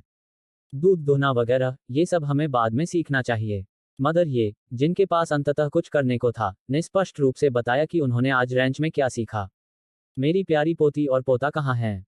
जल्दी से अपना खाना खत्म करने के बाद फादर ये ने बच्चों के बारे में पूछना शुरू किया। यह जानने पर कि वे पहले से ही सो रहे थे, उन्होंने धीरे से आंगन में एक सिगरेट सुलगाई। जियो चेन, एक पल के लिए यहाँ आओ। अध्याय 46, शिशुओं के लिए विशेष रूप से निर्मित खिलौने आ गए हैं। पिछली बार जब बाइवेई के पिता और माता हमारे घर आए थे, तो हमने शादी का विषय नहीं उठाया था। मैं सोच रहा हूँ, क्या हमें इस बारे में उनसे सक्रिय रूप से संपर्क नहीं करना चाहिए? पिता ये, सिगरेट पीते हुए, ये चेन को एक तरफ खींच लिया और कहा। मैं भी यही सोच रहा था। एक बार जब मैं ज्यादातर मामलों को निपटा लूंगा, मैं बाइवेई के पिता और माता के साथ समय तय करूंगा और हम उनसे मिलने जाएंगे। तुम भी यही सोच रहे थे? तो मुझे राहत मिली। याद रखना, गिफ्ट वगैरह मत भूलना। पिता ये ने राहत के साथ ये चेन की पीठ थपथपाई। फिर वह वापस आंगन में अकेले ही धूम्रपान करने लगा। चूंकि ये चेन का कल दोपहर को केवल एक प्रशिक्षण मैच था, इसलिए वह थोड़ी देर और घर पर रह सकता था। भोजन कक्ष से लेकर बैठक कक्ष तक सभी को बातें करते देखना। ये चेन, चतुराई से काम लेते हुए, पहले अपने कमरे में स्नान करने चला गया। बाद में, जो बच्चे अपनी झपकी से जाग गए थे, वे ये चेन की बाहों में आ गए। पिता ये और माता ये, जो आंगन में थे, ने आखिरकार पूरे दिन के बाद अपनी प्यारी पोती और पोते को देखा। उन्होंने उत्सुकता से उन्हें ये चेन की बाहों से ले लिया। डिंग, होस्ट की संतानों में असामान्य गतिविधि का पता चला है। सिस्टम एक अतिरिक्त खोज जारी कर रहा है। खिलौने खोज की आवश्यकताएं, संतानें स्वतंत्र रूप से अपने पसंदीदा खिलौने चुनती हैं, और मेजबान अपनी समझ के आधार पर खिलौनों को गहराई से विकसित करता है। पूरा होने पर इनाम, सीखने की क्षमता अधिकतम। सिस्टम ने अप्रत्याशित रूप से एक खोज जारी कर दी। ये चेन, जो मूल रूप से चुपचाप बच्चों के साथ जाना चाहता था, उन्हें माँ ये को सौंप दिया। फिर वह घर के सभी खिलौनों को आंगन में ले जाने के लिए स्वयं ही चला गया। अरे या वाह, चूहे और बाकियों ने कितने खिलौने खरीदे। मैं पहले ही 2 चक्कर लगा चुका हूँ। खिलौनों के 4 बड़े बक्सों को देखते हुए ये चेन चूहे और अन्य लोगों के बारे में शिकायत करना नहीं भूला जो छात्रावास में बहुत दूर थे। उसने जल्दी से नानी को खिलौने बाहर निकालने के लिए बुलाया और उन्हें आंगन के बीच में बिछाए गए जलरोधक कपड़े पर रख दिया। जियो चेन, यह किस लिए है? अभी बच्चों के लिए चीजें चुनने का समय नहीं आया है। फादर ये ने असमंजस में ये चेन को देखा और पूछा, पिताजी, क्या ऐसा इसलिए नहीं है कि शिशुओं में दिन प्रतिदिन बहुत अधिक ऊर्जा होती है? मैं सोच रहा था कि उन्हें अपनी पसंद के खिलौने चुनने दूं और फिर मैं कुछ महंगे खिलौने मंगवाऊंगा। इस तरह बच्चे इतने बेचैन नहीं होंगे। ये चेन ने धैर्यपूर्वक समझाया, यह सोचकर कि कैसे बच्चे खाना खाने के बाद सो जाते हैं और फिर जागने के बाद बड़ों की बाहों में बेतहाशा छटपटाते हैं। यदि सावधानी न बरती जाए तो इनके गिरने का भी खतरा रहता है। फादर ये ने भी अचानक एहसास में सिर हिलाया। वास्तव में हमें अपनी पोती और पोते के लिए उच्च स्तरीय वस्तुएं मंगवानी चाहिए। ये प्लास्टिक वाले शायद स्वास्थ्यकर न हो। जब सारे खिलौने बाहर रख दिए गए, जियांग बाइवेई और अन्य लोगों ने भी आंगन में हो रही हलचल को देखा। वे सब बाहर आ गए। चूंकि बच्चे अभी रेंग नहीं सकते थे, इसलिए पिता ये और माता ये ने उन्हें सावधानीपूर्वक पकड़ रखा था तथा एक एक खिलौने को क्षण भर के लिए उनकी आंखों के सामने रखा था। अपनी पोती और पोते से कोई प्रतिक्रिया न मिलने पर उन्होंने खिलौने नीचे रख दिए, यह जानने पर कि ये चेन ऊर्जावान बच्चों के लिए खिलौने चुनना चाहती थी और फिर उच्च स्तरीय खिलौनों को अनुकूलित करना चाहती थी। जियांग बाइवेई और अन्य लोग जल्दी से समूह में शामिल हो गए। गु लिंग्यू, जो पहली बार बच्चों को देख रहा था, भी संतुष्ट होकर एक बच्चे को गोद में लिए हुए था। सु मुयू ने भी इस समय अपना बच्चा बाहर निकाला। जियो ये गॉडसन भी तो बेटा ही होता है, वो खिलौनों से कैसे वंचित रह सकता है? हा हा हा, क्या ऐसा इसलिए नहीं है कि गॉडसन अभी तक जागा नहीं था, इसलिए उसे उनके साथ बाहर नहीं लाया गया? अब जब वह जाग गया है तो उसे भी चुनने दीजिए। ये चेन ने अपने सिर के पीछे खुजलाते हुए समझाया। आधे से अधिक खिलौने देखने के बाद सबसे बड़ी बेटी ने सबसे पहले एक बिल्डिंग ब्लॉक को देखकर खिलखिलाकर हंसने की आवाज निकाली और ब्लॉक को अपने हाथ में पकड़ लिया। अच्छी लड़की, बड़ी बहन, सचमुच दादाजी की अच्छी पोती। ये बिल्डिंग ब्लॉक्स दिमाग के विकास के लिए सबसे अच्छे हैं। बड़ी बहन भविष्य में जरूर एक प्रतिभाशाली बच्ची बनेगी। पिता ये अपनी सबसे बड़ी पोती को गोद में लिए हुए इस दृश्य को देखकर कान से कान तक मुस्कुराए। जियांग बाइवेई उसके बगल में, साथ ही स्नेह भरे भाव से उसे चूमा। इस दृश्य ने मानो एक स्विच को पलट दिया और अगले 3 मिनट में अन्य शिशुओं ने क्रमिक रूप से अपने पसंदीदा खिलौने चुन लिए।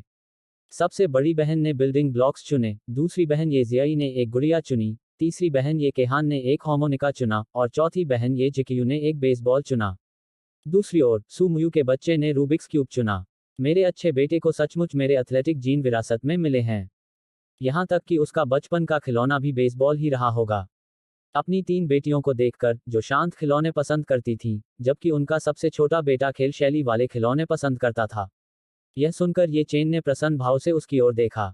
यदि उसका सबसे छोटा बेटा मजबूत शरीर विकसित कर ले तो वह अपनी 3 बड़ी बहनों की भी रक्षा कर सकता है। डिंग, बधाई हो होस्ट, साइड क्वेस्ट खिलौने को पूरा करने के लिए इनाम जारी हो गया है। कृपया जांच लें। अचानक ये चेन का दिमाग फिर से खुल गया। मूलतः एक उदार कला छात्र होने के कारण उन्होंने विभिन्न खिलौनों की संरचना और खेलने के तरीकों को तुरंत समझ लिया। सबसे डरावना हिस्सा यह था कि वह वास्तव में कल के प्रशिक्षण सत्र के दौरान की गई अपर्याप्त गतिविधियों को मानसिक रूप से दोहरा रहा था और ड्रिबलिंग और पासिंग क्रियाओं को सुधारना जिनकी कोच हमेशा आलोचना करते थे। तुम छोटे बच्चे सचमुच मेरे भाग्यशाली सितारे हो। ये चेन ने ज्ञान को अपने मन में समाहित कर लिया और उत्साह से अपने सबसे छोटे बेटे को उठा लिया। उसने उसे ऊपर उठा लिया, जिससे छोटा बेटा खिलखिला उठा। अगला, मैं बच्चों के लिए अनोखे खिलौने बनाने के लिए खुद कुछ खिलौने बनाने की योजना बना रहा हूँ। ये चेन के शब्द सुनने के बाद सभी को यह भी लगा कि यह अधिक सार्थक होगा, इसलिए वे सभी इसमें भाग लेना चाहते थे। मैं अभी शिल्प सामग्री खरीदने जा रहा हूँ। बहन मुयू, क्या आप ऐसे ही किसी कारीगर को जानती हैं? ये चेन ने अपना फोन निकाला, कुछ देर तक जांचा और कुछ भी संतोषजनक नहीं पाया। उसने सु मुयू की ओर देखा और पूछा, इसके लिए मुझे अपने संपर्कों की सावधानीपूर्वक जांच करनी होगी। सु मुयू ने चेन होन की ओर मुड़ते हुए अपने फोन को देखते हुए कहा, सिस्टर चेन के फोन पर हर तरह के संपर्क हैं। चलो देखते हैं। इसलिए सभी ने अपने संपर्कों का लाभ उठाते हुए शिल्प उपकरण और कच्चा माल बेचने वाले लोगों की तलाश शुरू कर दी। ठीक तभी चेन होंग अपना फोन पकड़े हुए ये चेन के पास आए। जियो ये देखो, यह ऑनलाइन बहुत लोकप्रिय हैंडीमैन गैंग है। उसके पास बहुत सारे औजार हैं। क्या तुम उसे आजमाना चाहोगे? ये चेन ने यह सुनकर अपना सिर हिलाया और कहा, बहन चेन, मैं उस व्यक्ति को जानता हूं जिसके बारे में आप बात कर रही हैं। हालांकि वह तरह तरह की चीजें बनाता है, उसके औजार और कच्चा माल साधारण हैं। हमें उच्च परिशुद्धता और अत्याधुनिक चीजों की जरूरत है। मुझे यह मिला। विदेश में मेरा एक दोस्त एक अनुभवी लकड़ी की नक्काशी करने वाले उस्ताद को जानता है। उसके औजार और कच्चा माल शायद वही हो जिनकी हमें जरूरत है। गु लिंग्यू, जो पास में ही था, उत्साह से उसने अपना फोन जियांग बाइवेई को सौंप दिया। फिर उन्होंने सामान्य स्थिति की व्याख्या करते हुए कहा कि इस लकड़ी की नक्काशी मास्टर से कई राष्ट्रीय स्तर की कलाकृतियां आई हैं। तो फिर वह वही है। गु लिंग्यू, लकड़ी पर नक्काशी के औजारों के पूरे सेट की कीमत पूछने में हमारी मदद करो। मैं कुछ अगर की लकड़ी लेने जाता हूँ। ये चेन देखने के लिए झुकी, फिर तुरंत निर्णय लिया गया। एक ही शाम में उन्हें सभी आवश्यक उपकरण और कुछ कच्चा माल मिल गया। केवल उच्च गुणवत्ता वाली लकड़ी ही अभी तक गायब थी। जियो ये मा चेंगे के नाम का उपयोग करते हुए इस मामले को स्नेहपूर्वक संभालें। वह आदमी शायद इस क्षेत्र के कुछ संग्राहकों को जानता होगा। सु मुयू ने अपनी बात समाप्त करने के बाद तुरंत मा चेंगे को यहाँ की स्थिति से अवगत कराने के लिए फोन किया। सु मुयू को यह कहते हुए सुनने के बाद, ये चेन केवल मा चेंगे के नाम के एक हिस्से पर ही अपनी उम्मीदें रख सकता था, जिसका इस्तेमाल स्नेहपूर्वक किया जाता था। इसमें जल्दबाजी नहीं की जा सकती। मैं अपनी पोती और पोते के लिए साधारण लकड़ी इस्तेमाल करने में सहज नहीं हूँ। घर पर लगा हुआ सुनहरा रेशमी नानमू का पेड़, मैं अपनी प्यारी पोती और पोते के लिए खिलौने बनाने के लिए किसी को इसे कटवा दूंगी। पिता ये और माता ये, जो ज्यादा मदद नहीं कर सकते थे, चुपचाप बच्चों के साथ जाने पर ध्यान केंद्रित करते रहे। ये चेन को कठिनाइयों का सामना करते देख उन्होंने तुरंत समाधान के बारे में सोचा। पिताजी, वह सुनहरा रेशमी नानमू पेड़ पर दादाजी ने लगाया था। यह लगभग 150 सालों से बढ़ रहा है। इसे काटना बहुत बड़ी बर्बादी होगी। ये चेन ने फादर ये की ओर देखा और कहा, कोई बर्बादी नहीं। मेरी पोती और पोते द्वारा इसका उपयोग किया जाना इसका सौभाग्य है। हमारे ये परिवार ने 5-6 पीढ़ियों से इसकी देखभाल की है, अब इसमें योगदान देने का समय आ गया है। फादर ये ने बिना किसी हिचकिचाहट के ये चेन को आगे बढ़ने के लिए कहा। अध्याय 47 सैन्य क्षेत्र के फादर जियांग का दौरा। तुरंत फादर ये ने अपना फोन निकाला और अपनी चाची को फोन किया, जो दक्षिण में बहुत दूर थी। उसने अपने आंगन में लगे पूरे सुनहरे रेशमी नानमू को कटवा दिया। लेकिन ये चेन के अनुनय और स्पष्टीकरण के बाद सभी शाखाओं को इकट्ठा करने और उन्हें राजधानी शहर भेजने का निर्णय लिया गया।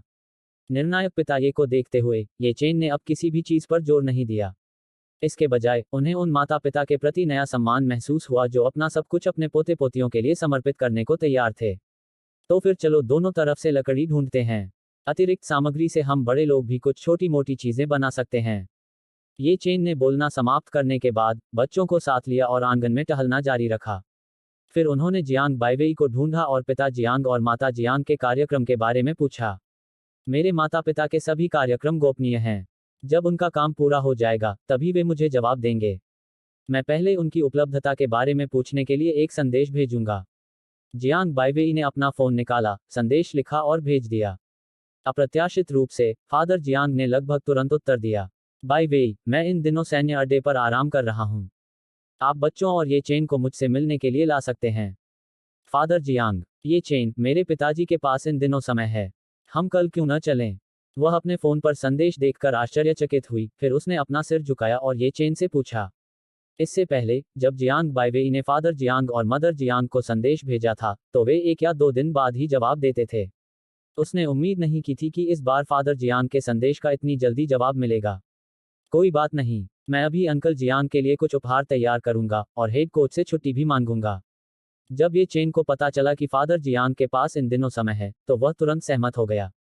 जब उन्होंने फोन पर हेड कोच को बताया कि वह अपने भावी ससुर से मिलने जा रहे हैं, तो हेड कोच ने बहुत उदारता दिखाते हुए ये चेन के लिए 3 दिन की छुट्टी मंजूर कर ली। वह ये चेन को सामाजिक शिष्टाचार को अच्छी तरह से संभालने की याद दिलाना भी नहीं भूले। ये चेन अपने फोन पर संदेश देखकर मुस्कुराए बिना नहीं रह सका। मुख्य कोच, एक विदेशी कोच होने के नाते, चीन में दुनिया के साथ व्यवहार करने का सही तरीका पहले ही सीख चुके थे। काउंसलर को स्थिति समझाने के बाद काउंसलर ने भी हाथ हिलाकर 3 दिन की छुट्टी की पर्ची को मंजूरी दे दी। बहुत बहुत धन्यवाद काउंसलर। वैसे काउंसलर, आप मेरे घर कब आएंगे? आपने मेरी बहुत मदद की है और मैंने अभी तक आपका ठीक से धन्यवाद नहीं किया है। बकवास बंद करो। मैंने इसे इसलिए मंजूरी दी क्योंकि तुम्हारी स्थिति विशेष है, इसलिए नहीं कि तुम ये चेन हो। जब मैं अपना काम निपटा लूं, तो मेरे लिए व्यंजनों से भरी एक मेज सजाना याद रखना। काउंसलर ने हठ और गर्व से कहा। ये चेन ने बार बार हाँ कहा। शाम को जब सभी लोग अपने कमरों में लौट गए तो जियांग बाइवेई ने ये चेन को कमरे में खींच लिया और गंभीरता से पूछा, ये चेन, सच में, क्या तुमने सचमुच उस बूढ़े सज्जन से बॉडी रिकवरी क्रीम ली थी? बिल्कुल, यह बुजुर्ग सज्जन एक पारंपरिक चीनी चिकित्सा पद्धति के डॉक्टर हैं जो उनके पूर्वजों से चली आ रही है, और यह शरीर को स्वस्थ रखने वाली क्रीम भी उनके पूर्वजों से चली आ रही है। इसे पाने के लिए मैंने बहुत मेहनत की है। ये चेन ने बिना पलक झपकाए गंभीर भाव से जियांग बाइवेई को उत्तर दिया। लेकिन औषधीय प्रभाव बहुत अच्छा है। मैंने इसे केवल 2 या 3 दिनों तक ही प्रयोग किया है और मेरे पेट का घाव पहले ही भर चुका है और नया मांस उगना शुरू हो गया है। जियांग बाइवेई ने धीरे से अपने पजामे का एक कोना उठाते हुए कहा, इससे साबित होता है कि बूढ़े सज्जन ने मुझसे झूठ नहीं बोला, अन्यथा मुझे उनसे हिसाब किताब करना पड़ता। आपका यहाँ आना बहुत अच्छा है। जियांग बाइवेई धीरे धीरे ये चेन की बाहों में झुक गई, उसकी आंखें प्यार से भर गईं। अपनी बाहों में नाजुक जियांग बाइवेई को देखते हुए, ये चेन ने अभी भी अपने दिल में आवेग को दबा रखा था। साधारण स्नान के बाद दोनों सो गए। जियो, ये आपने मुझसे जो कुछ भी खरीदने के लिए कहा था वह सब विला में भेज दिया गया है। इन दिनों जब मैं आसपास नहीं हूं तो मुयू की देखभाल करना आपके लिए कठिन है। माचेंगे के फोन कॉल से सुबह जल्दी जागकर ये चेन दूसरी मंजिल की बालकनी में गया और फोन का जवाब दिया। उसने जियांग बाइवेई की नींद में खलल डालने की हिम्मत नहीं की। तो फिर भाई माँ, आपका बहुत बहुत धन्यवाद। बहन मुयू यहाँ बहुत अच्छा समय बिता रही हैं। लेकिन फिर भी सिस्टर मुयू अभी भी आपको बहुत याद करती है। ये चेन ने उसे विनम्रतापूर्वक याद दिलाया। मैं भी हर दिन मुयू के साथ रहना चाहता हूँ, लेकिन हाल ही में अंतर्राष्ट्रीय स्थिति अशांत रही है और जिस विदेशी व्यापार समझौते पर हम पहले सहमत हुए थे वह विफल हो सकता है। इसीलिए मुझे तत्काल समग्र स्थिति की अध्यक्षता करने के लिए वापस बुलाया गया। माचेंगे अपने कार्यालय में असहाय होकर बैठे रहे और उस विदेशी पार्टी को देखते रहे जो अनुबंध को पूरा करने के बजाय जुर्माना भरने को तैयार थी। उसका सिर घूम रहा था। तो फिर भाई माँ, पहले आप अपना काम निपटा लीजिए। सिस्टर मुयू के बारे में चिंता मत करो, बाइवेई और सिस्टर चेन उसके साथ हैं। कुछ देर तक बातचीत के बाद दोनों ने फोन रख दिया। ये चेन ने मुड़कर देखा तो पजामा पहने जियांग बाइवेई उसके पीछे आ गया। क्या मेरी कॉल से आप जाग गए? ये चेन ने जियांग बाइवेई के सिर पर हाथ फेरते हुए क्षमा याचना करते हुए कहा। नहीं, मेरी आंतरिक घड़ी ने मुझे जगा दिया। मेरे पिताजी ने मुझे एक स्थान भेजा है। हम तैयार होते ही वहां जा सकते हैं। फिर उसने फोन ये चेन को सौंप दिया। मैंने जो उपहार खरीदे हैं उनके अलावा मैं अंकल जियांग के लिए कुछ पेस्ट्री भी खुद बनाने की योजना बना रही हूँ। हम इन्हें नाश्ते में भी खा सकते हैं। ये चेन को प्रेरणा मिली और उसने तुरंत अपनी ईमानदारी दिखाने का एक विचार सोचा। बढ़िया विचार है। तो फिर मुझे ड्यूरियन स्वाद वाला तिरामिसू चाहिए, और चलो सिस्टर मुयू और अन्य लोगों के लिए भी कुछ बनाते हैं। यह सुनकर कि और भी खाना है, जियांग बाइवेई की आंखें चमक उठीं। इस समय नानी ने धीरे से कमरे के दरवाजे पर दस्तक दी, यह घोषणा करते हुए कि शिशुओं को स्तनपान कराने का समय हो गया है। इसलिए ये चेन और जियांग बाइवेई अलग हो गए। ये चेन ने पूरी गति से काम करते हुए जल्दी से सभी के लिए पेस्ट्री बना ली। कार्यकारी प्रमुख शेफ द्वारा छोड़े गए पैकेजिंग बैगों को बाहर निकालने और 5 या 6 हिस्से पैक करने के बाद उन्होंने बाकी को सभी के लिए खाने की मेज पर रख दिया। इस समय ये चेन ने माचेंगे से जो उपहार खरीदने के लिए कहा था वे भी पहली मंजिल पर रहने वाले कमरे में रखे गए थे। जियांग बाइवेई और अन्य लोग सोफे पर इकट्ठे थे, साफ सुथरे कपड़े पहने हुए, कुछ देख रहे थे। पिता ये और माता ये अच्छे से खिलाए गए शिशुओं को चिढ़ा रहे थे। नाश्ता तैयार है, तुम सब वहां क्या देख रहे हो? मैंने तो बस कुछ पेस्ट्री और जूस बनाया है। आओ और खाओ। ये चेन की पुकार सुनकर जियांग बाइवेई और अन्य लोग अनिच्छा से खाने की मेज पर आ गए। सू मुयू अपना फोन पकड़े हुए उत्साह से चिल्ला रही थी, अच्छा बहन मुयू, आप ऐसा क्या बजा रही हैं जो इतना मनोरंजक है? ये चेन ने उत्सुकता से पूछा, क्योंकि वह देख रहा था कि जियांग बाइवेई और अन्य लोग सू मुयू से इतने मोहित हो सकते हैं। क्या मैंने पहले ऑनर ऑफ किंग्स नामक खेल का समर्थन नहीं किया था? अब जबकि यह अनुमोदित गेम स्किन ऑनलाइन है, मैंने सोचा कि मैं इसे खेलने का प्रयास करूंगा, और एक बार जब मैंने खेलना शुरू किया तो मैं रुक नहीं सका। सू मुयू, जिसने खेल जीत लिया था, ने उत्साह से उत्तर दिया। यह गेम बहुत अच्छा लग रहा है, मैं भी इसे खेलना चाहता हूँ। सिस्टर मुयू द्वारा समर्थित वू जेटियन त्वचा बहुत सुंदर है। मैं इसे अभी डाउनलोड करने जा रहा हूँ। यहाँ तक कि जुआ खेलने में नौसिखिया जियांग बाइवेई भी राजाओं के सम्मान में शामिल होने से खुद को नहीं रोक सका। बाइवेई, तुम्हें नहीं लगा कि मैंने इसे पहले ही डाउनलोड कर लिया है ना? रात के खाने के बाद मैं सिस्टर मुयू के साथ रैंक खेलने जा रहा हूँ। गु लिंग्यू ने घमंड से अपना फोन उठाया और जियांग बाइवेई की ओर लहराया। ठीक है लिंग्यू, तुम मुझसे आगे निकल गए। जब मैं वापस आऊंगा तो मैं तुम्हें खेल में चुनौती दूंगा। जियांग बाइवेई ने परेशान होकर उसे तिरस्कार भरी नजर से देखा। मैंने इस खेल के बारे में सुना है। यह इस समय बहुत लोकप्रिय है और निश्चित रूप से समय बिताने के लिए यह सबसे अच्छा विकल्प है। ये चेन ने भी अचानक एहसास के साथ कहा। फिर सभी ने भोजन की मेज पर राजाओं के सम्मान के विभिन्न विवरणों पर चर्चा की। हानशिन डबल बफ के साथ सीधे काउंटर जंगल जा सकता है और ली बाय अपने अल्टीमेट के बिना सिर्फ एक सुपर मिनियन है, जैसे बयानों ने गेमिंग के नौसिखिए ये चेन को पूरी तरह से भ्रमित कर दिया। इसके तुरंत बाद ये चेन और जियांग बाइवेई नैनी वैन में सवार हो गए और प्रस्थान से पहले अंतिम जांच की। सौभाग्य से नैनी वैन की पिछली पंक्ति में शिशुकार सीटें लगाई जा सकती थीं। अन्यथा जियांग बाइवेई के लिए अकेले 4 बच्चों के साथ यात्रा करना मुश्किल होगा। सड़क पर सावधान रहें। यदि पोती और पोता भूखे हों तो उनके लिए फॉर्मूला दूध की एक बोतल तैयार रखें। ये के पिता और माता ने बार बार ये चेन को सावधान किया, क्योंकि उन्हें डर था कि उनकी प्यारी पोती और पोता भूखे रह जाएंगे। अध्याय 48 रहस्यमय सैन्य क्षेत्र और अपरंपरागत फादर जियांग। उपनगरों में हवा बहुत बेहतर है। ये चेन, मुझे लगता है कि यह पहली बार है जब हम बच्चों के साथ अकेले बाहर आए हैं। जियांग बाइवेई, जो यात्री सीट पर बैठकर अंगूर खा रहा था, ने खुश होकर कहा। वह कभी कभी रियरव्यू मिरर के माध्यम से बच्चों की भी जांच करती थी। हाँ, अब हम दोनों का ही समय है। जियांग बाइवेई द्वारा दिए गए अंगूर को देखते हुए ये चेन ने खुशी से अपना सिर उस ओर झुका दिया। ये चेन के शानदार ड्राइविंग कौशल के साथ बच्चे अपने छोटे हाथों को पकड़े हुए गहरी नींद में सो रहे थे, मानो वे पालने में सो रहे हों। बाइवेई, अभी भी काफी दूरी है। क्या तुम पहले थोड़ी देर आराम करना चाहोगी? बिल्कुल नहीं, मैं अकेले सोने में अपना समय बर्बाद नहीं करना चाहता। यह सुनकर ये चेन के दिल में गर्माहट महसूस हुई। इसके तुरंत बाद दोनों ने जन्म से लेकर विश्वविद्यालय तक के अपने पूरे जीवन के बारे में बताया। जियांग बाइवेई से उसके स्वतंत्र अध्ययन और हाई स्कूल के बाद के जीवन के बारे में सुनने के बाद ये चेन ने पीड़ा भरे भाव के साथ जियांग बाइवेई का हाथ पकड़ लिया। यह सब अतीत की बात है। क्या अब मैं तुम्हारे पास नहीं हूं? ठीक तभी अचानक ही मूलतः चौड़ी सड़क पर एक चेकपोस्ट दिखाई दिया, जिसमें सादे कपड़ों में 2 आदमी खड़े थे। वे धीरे धीरे ये चेन की कार की ओर चले। नमस्ते, कॉमरेड, आगे का क्षेत्र प्रतिबंधित कर दिया गया है। कृपया रास्ता बदल लें। ये चेन ने पहली बार ऐसी स्थिति का सामना करते हुए तुरंत समझाया। हम सैन्य शिविर में मेरे ससुर से मिलने जा रहे हैं। उन्होंने हमें जगह बताई थी, इसलिए हम यहाँ आए हैं। उसके बगल में खड़े जियांग बाइवेई ने भी सादे कपड़े पहने 2 लोगों को चैटलॉग दिखाए। सादे कपड़ों में आए लोगों ने फोन पर स्थान देखा, जो एक ट्रांसफर स्टेशन था। उनमें से एक व्यक्ति सड़क के दूसरी ओर गया और वॉकी टॉकी से कुछ पुष्टि करने लगा। ये चेन और जियांग बाइवेई को गंभीर सादे कपड़े पहने लोग गौर से देख रहे थे। अचानक मुझे थोड़ी बेचैनी महसूस हुई। जियांग बाइवेई बचपन से ही फादर जियांग के कार्यस्थल पर कभी नहीं गई थी, जिसके कारण वह विशेष रूप से संकोची स्वभाव की थी।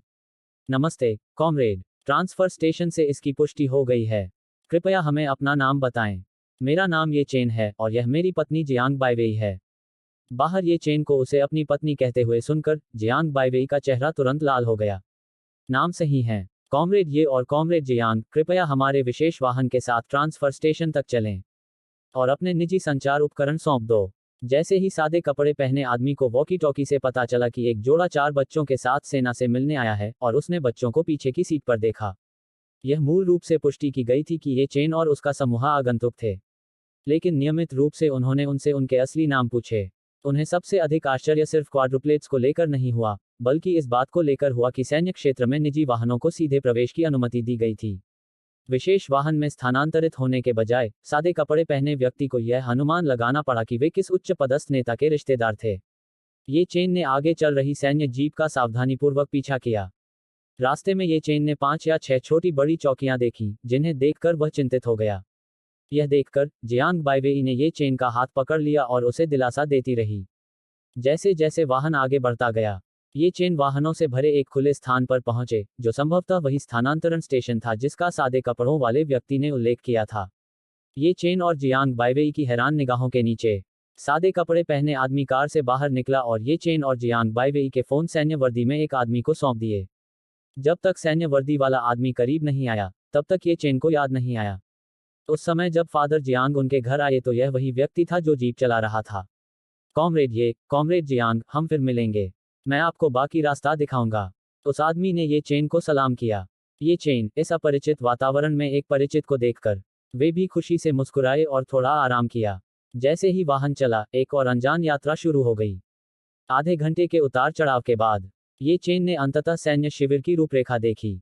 गेट से गुजरते हुए ये चेन को सामने खड़ी सैन्य जीप सीधे सैन्य शिविर के पीछे ले गई। रास्ते से गुजर रहे सभी सैनिक नागरिक नैनी वैन की ओर तिरछी नजर से देख रहे थे। यह जानने की उत्सुकता है कि यह कार उनके विशेष बलों के मुख्य शिविर में कैसे पहुंची।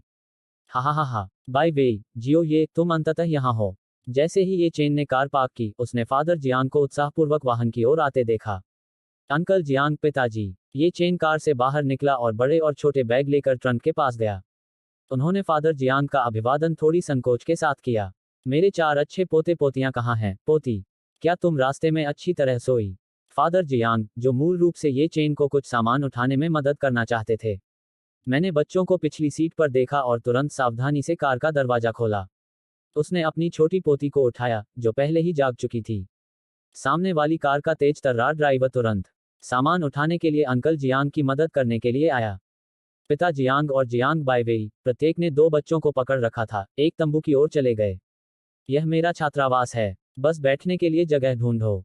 हम अभी फील्ड प्रशिक्षण पर हैं, इसलिए इतने सारे नियम नहीं हैं। पिता जियांग ने अपने पोते पोतियों को खुशी से पकड़ते हुए ये चेन और जियांग बाइवेई से सहजता से कहा। पिताजी, ये कुछ उपहार हैं जो ये चेन आपके लिए लाया है। हमारे जाने से पहले उन्होंने तुम्हारे लिए कुछ पेस्ट्री भी खास तौर पर बनाई थी। आओ और उन्हें चखो। जियांग बाइवेई ने उपहारों की ओर इशारा करते हुए कहा। जियो ये, आप विचारशील हैं। हम इसका स्वाद वाकई बहुत अच्छा है। यह आपके लड़के की कारीगरी है। जियो जी, तुम भी आओ और कुछ आजमाओ। बच्चों को अपने बिस्तर पर सुलाने के बाद फादर जियांग ने एक कुकी उठाई और उसे चखा, फिर जल्दी से तंबू के प्रवेश द्वार पर खड़े गार्ड को बुलाया और उसे भी कुछ चखने को कहा। हाँ, गार्ड ने एक छोटी सी कुकी उठाई और उसे अपने मुंह में डाल लिया। उसकी आंखें तुरंत चमक उठी और उसने जल्दी से ये चेन की शिल्प कौशल की प्रशंसा की। मैं सचमुच सेना नहीं छोड़ सकता, अन्यथा मैं तुम्हें यहाँ आने के लिए नहीं कहता। मैंने कई दिनों से अपने पोते पोतियों को नहीं देखा है और मुझे उनकी बहुत याद आ रही है। जियो ये, तुम इस बार बाई वेई की वजह से मुझसे मिलने आए हो, है ना? फादर जियांग एक सैनिक होने के नाते शीघ्रता और सीधे तौर पर बोले। लेकिन जियांग बाइवेई के पिता के रूप में फादर जियांग ने भी ये चेन की यात्रा के उद्देश्य का अनुमान लगाया। हाँ, अंकल जियांग, मैं इस बार आपसे एक तारीख तय करने के लिए कहने आया हूँ। हमारे दोनों परिवार बैठकर बाइवेई से मेरी शादी पर चर्चा करें। ये चेन एक छोटे से स्टूल पर सीधा बैठ गया और कुछ संयम के साथ बोला। उसके बगल में जियांग बाइवेई ने भी ये चेन का हाथ पकड़ रखा था और फादर जियांग की ओर उत्सुकता से देख रहा था। मैं निश्चित रूप से आपके और बाइवेई के मामले का पूरा समर्थन करूंगा। लेकिन हमें अभी भी यह देखना होगा कि बच्चों की मां का रवैया क्या है। फादर जियांग का अनुमोदनात्मक स्वर सुनने के बाद अंकल जियांग, चिंता मत करो, मैं आंटी को संभाल लूंगा। ये चेन ने तुरंत राहत की सांस ली और जियांग बाइवेई के साथ मुस्कुराहट का आदान प्रदान किया। चलो इस बारे में बात नहीं करते। यह अच्छा है कि तुम यहाँ हो। पिछली बार जब मैंने आपकी मिलिट्री बॉडी बॉक्सिंग देखी थी, तो उसमें कुछ आकर्षण था। क्या आप सैन्य क्षेत्र में सैनिकों के साथ अभ्यास करने में रुचि रखते हैं? पिता जियांग ने अपने बिस्तर पर बेतहाशा छटपटा रहे बच्चों को देखा और उन्हें स्नेह भरी नजरों से देखा। फिर उसने एक चंचल मुस्कान के साथ ये चेन को देखा और कहा, पिताजी, फिर नहीं, हम यहाँ कुछ चर्चा करने आए हैं, लड़ने नहीं। जियांग बाइवेई तुरंत नाराज हो गया। कैसा ससुर अपने दामाद को देखते ही लड़ने को कहता है। हा हा हा, बाइवेई, क्या इस मामले पर पहले ही चर्चा नहीं हुई थी? यहाँ कोई मजा नहीं है, मैं बस यह देखना चाहता हूँ कि ये चेन का कौशल कितना अच्छा है। पिता जियांग को यह एहसास हुआ कि शायद वह कुछ ज्यादा ही बोल गए थे। तुरंत अपना सिर खुजलाया। कोई बात नहीं, अंकल जियांग, मैं भी देखना चाहता हूँ कि मेरी कमियां क्या हैं। अपने भावी ससुर का चेहरा बचाने के लिए ये चेन ने दांत पीसकर सहमति दे दी। हा हा हा, अच्छा, जैसा कि मेरे दामाद जियांग से उम्मीद थी। मैं इसी तरह का आत्मविश्वास चाहता हूँ। जियोजी, ड्रैगन फैंग दस्ते को मेरे तंबू के सामने इकट्ठा होने के लिए सूचित करें। ये चेन की सहमति सुनने के बाद फादर जियांग तुरंत खुशी से मुस्कुरा उठे और फिर उन्होंने गार्ड को आदेश दिया। अध्याय 49, एक शक्तिशाली एक आदमी 3 के खिलाफ मार। ये चेन अभी भी बच्चों के लिए सुमुयु द्वारा दिया गया आयातित दूध पाउडर तैयार कर रहा था। अचानक उसे बाहर से कदमों की आहट सुनाई दी। ध्यान दें, ड्रैगन फैंग दस्ता इकट्ठा हो गया है। कमांडर के आदेश की प्रतीक्षा कर रहा है। ये चेन और अन्य लोगों ने जब यह हंगामा सुना, सभी ने अपनी निगाहें फादर जियांग की ओर घुमाई, जो बच्चों के साथ खेलने में व्यस्त थे। उनका दूध पाउडर बनाने का काम भी बंद हो गया। जियो ये, बच्चों के लिए दूध पाउडर बनाना जारी रखो, उन्हें थोड़ी देर बाहर ही रहने दो। फादर जियांग ने बाहर हो रहे शोरगुल को सुनकर आदेश देने का कोई इरादा नहीं दिखाया। उन्होंने ड्रैगन फैंग स्क्वाड के बारे में सोचा, जिसने कल पूरे सैन्य क्षेत्र की टीम प्रतियोगिता में चैंपियनशिप जीती थी। मैच के बाद उन्होंने बड़े गर्व से दावा किया कि वे विश्व की सर्वश्रेष्ठ विशेष सेनाएं हैं। फादर जियांग उनके अहंकार पर लगाम लगाना चाहते थे। जवानी का जोश तो समझ में आता था, लेकिन हद से ज्यादा घमंड समझ में नहीं आता था। ड्रैगन फैंग स्क्वाड बाहर खड़ा है। पहले तो लोगों ने सोचा कि फादर जियांग ने उन्हें कल निजी तौर पर उनके वीरतापूर्ण प्रदर्शन की प्रशंसा करने के लिए बुलाया था। लेकिन फादर जियांग के निवास पर पहुंचने के बाद वे थोड़ा भ्रमित हो गए, क्योंकि आगे कोई आदेश नहीं दिया गया। और इस शिविर में प्रवेश करते ही पास में खड़ी ये चेन की विशिष्ट निजी कार को देखकर इन सैनिकों को और भी अधिक आश्चर्य हुआ। उलझन में, अंकल जियांग, दूध पाउडर तैयार है। बाई वेई को बच्चों को खाना खिलाने के लिए यहीं रहने दो और हम बाहर जाकर सैनिकों से मिलेंगे। ये चेन को सिस्टम द्वारा एक व्यापक बाल देखभाल मार्गदर्शिका दी गई थी, इसलिए उसने दूध पाउडर तैयार करने का काम आसानी से कर लिया, भले ही यह उसका पहला मौका था। फिर उसने 4 प्यारी सी शिशु बोतलें रखीं। छात्रावास की एकमात्र मेज पर बड़े करीने से रखा हुआ। हालांकि उसे फादर जियांग के कार्यों का कारण नहीं पता था। ये चेन अभी भी सहज रूप से बाहर सैनिकों के लिए चीजों को सुचारू करने की कोशिश कर रहा था। फिर बाई वेई बच्चों को खाना खिलाने के लिए यहीं रहेंगी और हम बाहर जाकर उनसे मिलेंगे। पिता जियांग ने धीरे से बच्चे को अपनी बाहों में रख लिया। उन्होंने तुरंत कठोर भाव अपना लिया, जो क्रोध के बिना सम्मान का भाव था। इससे ये चेन घबराकर फादर जियांग के पीछे छात्रावास से बाहर चला गया। नमस्ते कमांडर, कृपया अपना आदेश दें। वह गार्ड जो पहले ड्रैगन फैंग स्क्वाड का नेतृत्व कर रहा था, पहले ही छात्रावास के प्रवेश द्वार पर खड़ा हो चुका था। ड्रैगन फैंग स्क्वाड के कप्तान ने जल्दी से फादर जियांग को सलामी देने और बधाई देने के लिए आगे कदम बढ़ाया। तब उसने साधारण कपड़े पहने ये चेन को थोड़ी हैरानी भरी निगाहों से देखा।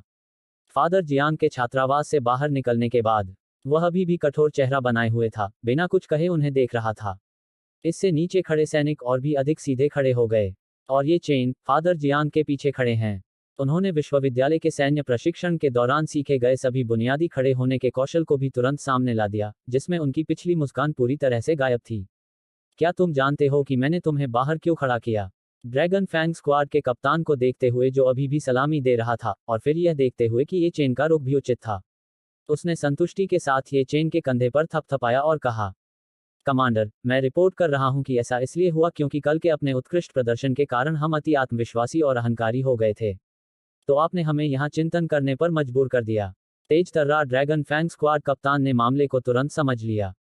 चूंकि आप जानते हैं कि आपको अहंकारी नहीं होना चाहिए, तो आपने कल इतने सारे भाई रेजिमेंटों के सामने ऐसा क्यों कहा कि आप दुनिया की सबसे मजबूत विशेष सेना हैं? रिपोर्टिंग, कमांडर, क्योंकि हमने इस प्रतियोगिता में निर्णायक बढ़त के साथ चैंपियनशिप जीती है। हमारे पास पूंजी है और ऐसे शब्द कहने का अधिकार भी है। इससे पहले कि ड्रैगन फैंग स्क्वाड का कप्तान अपने शब्दों को व्यवस्थित कर पाता, उसके पीछे की टीम से एक युवा चेहरा बाहर आया और उसने कहा, ली युनलोंग, मैं तुम्हें जानता हूं, बच्चे।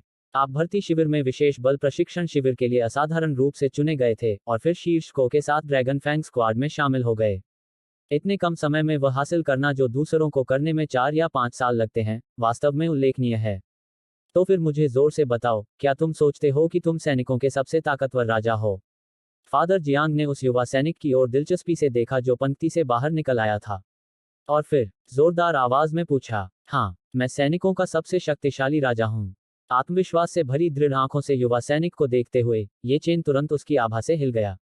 इस बीच फादर जियांग ने ये चेन को अपनी ओर खींच लिया। आप सभी बहुत उत्सुक हैं कि मेरे बगल में खड़ा यह व्यक्ति कौन है ना? यदि आप में से कोई भी उसे नंगे हाथों से हरा सकता है, तो मैं आपके ड्रैगन फैंग स्क्वाड के प्रतियोगिता पुरस्कारों में एक बैनर जोड़ूंगा। इस पर लिखा होगा, विश्व की नंबर 1 विशेष सेना। फादर जियांग, जिनकी सैनिकों के मनोविज्ञान पर अच्छी पकड़ थी, ने हल्की मुस्कान के साथ कहा। दरअसल पिछली प्रतियोगिता में फादर जियांग ने पहले ही देख लिया था कि ये चेन ने निश्चित रूप से बहुत कुछ पीछे रखा था।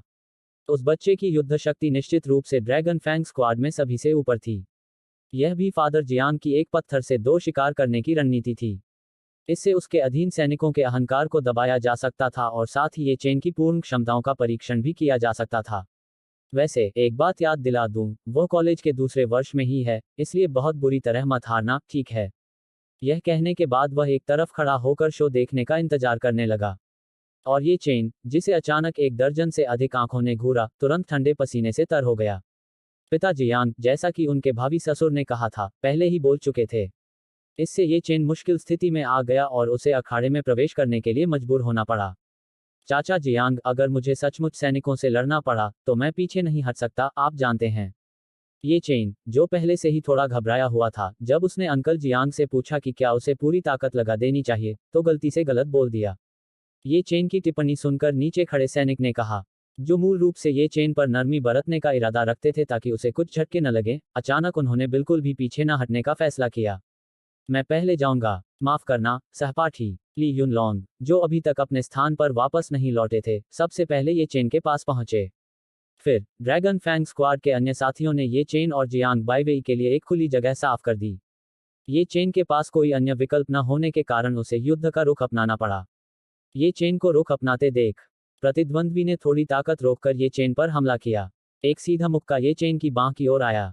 तब ली युनलोंग को यह देखकर आश्चर्य हुआ कि ये चेन ने 1.9 मीटर की अपनी लंबी कद काठी के बावजूद लचीले ढंग से वार को चकमा दे दिया। यह देख रहे अन्य टीम के साथी भी गंभीर हो गए। यह ज्ञात था कि ली युनलोंग व्यक्तिगत लड़ाकू क्षमता के लिए उनकी टीम में शीर्ष 3 में से एक था। ये चेन को हमले से हल्के से बचते देख वे सभी इस विवाद को गंभीरता से लेने लगे। बहुत अच्छा, तो फिर तुम्हें सावधान रहना होगा। यह देखकर कि ये चेन केवल दिखावे के लिए नहीं था, ली युनलोंग ने धीरे धीरे अपनी ताकत को ढीला छोड़ दिया और उसके हमले अधिक से अधिक भयंकर होते गए। इससे ये चेन, जो लगातार टालमटोल कर रहा था, गुस्से से भर गया। तो फिर मुझे माफ करें। ये चेन ने रक्षा से आक्रमण की ओर रुख करते हुए व्यापक आंदोलनों के साथ सैन्य शारीरिक मुक्केबाजी का प्रयोग किया, जबकि ली युनलोंग का शरीर प्रतिक्रिया नहीं कर सका और उसकी आंखों में भय दिखाई दिया। ये चेन के एक साधारण, शक्तिशाली प्रहार से वह आसानी से जमीन पर गिर गया। वह कैसे संभव है? उसने शियाओ ली को 2 चालों में हरा दिया, और यह ऐसी चाल थी जिसमें उसके पास प्रतिरोध करने की कोई शक्ति नहीं थी। कमांडर, क्या आपको यकीन है कि यह सहपाठी कॉलेज के दूसरे वर्ष में है? वह संभवतः कोई अनुभवी विशेष बल सैनिक है जो मछली पकड़ने, कमजोर विरोधियों पर हावी होने के लिए यहाँ आया है। यह मिलिट्री बॉडी बॉक्सिंग, यह हमारी से किस प्रकार भिन्न है? उनकी गतिविधियां शक्तिशाली और प्रवाहपूर्ण हैं, जबकि हमारी गतिविधियां थोड़ी कठोर हैं। आसपास के टीम के साथी आश्चर्य से चिल्ला उठे, ये चेन को देखते हुए, जिसने ली युनलोंग को आसानी से हरा दिया था। फादर जियांग भी हैरान थे। उन्हें पता था कि ये चेन जीतेगी, लेकिन उन्हें उम्मीद नहीं थी कि वह इतनी आसानी से जीत जाएंगे। ये चेन ने जमीन पर पड़े ली युनलोंग को ऊपर खींचने के लिए हाथ बढ़ाया। उन्होंने तुरंत माफी मांगी और ली युनलोंग, जो हारने वालों में से नहीं थे, खुलकर हंसे और कहा कि यह कुछ भी नहीं था। मुझे कोशिश करने दो। दस्ते का एक और सैनिक बाहर आया और ये चेन को सतर्क निगाहों से देखने लगा। बिना अधिक संचार के, उस सैनिक ने तुरंत अपनी सबसे कुशल कुश्ती तकनीक का उपयोग किया। वह एक ही चाल में ये चेन को गिराने के लिए दृढ़ था, लेकिन परिणाम वैसा नहीं हुआ जैसा वह चाहते थे। ये चेन की विशाल काया और फुर्तीले पैरों के कारण वह कोई भी सफलता अंक नहीं प्राप्त कर सका और 2 चालों में ही उसे ये चेन ने आसानी से जमीन पर गिरा दिया।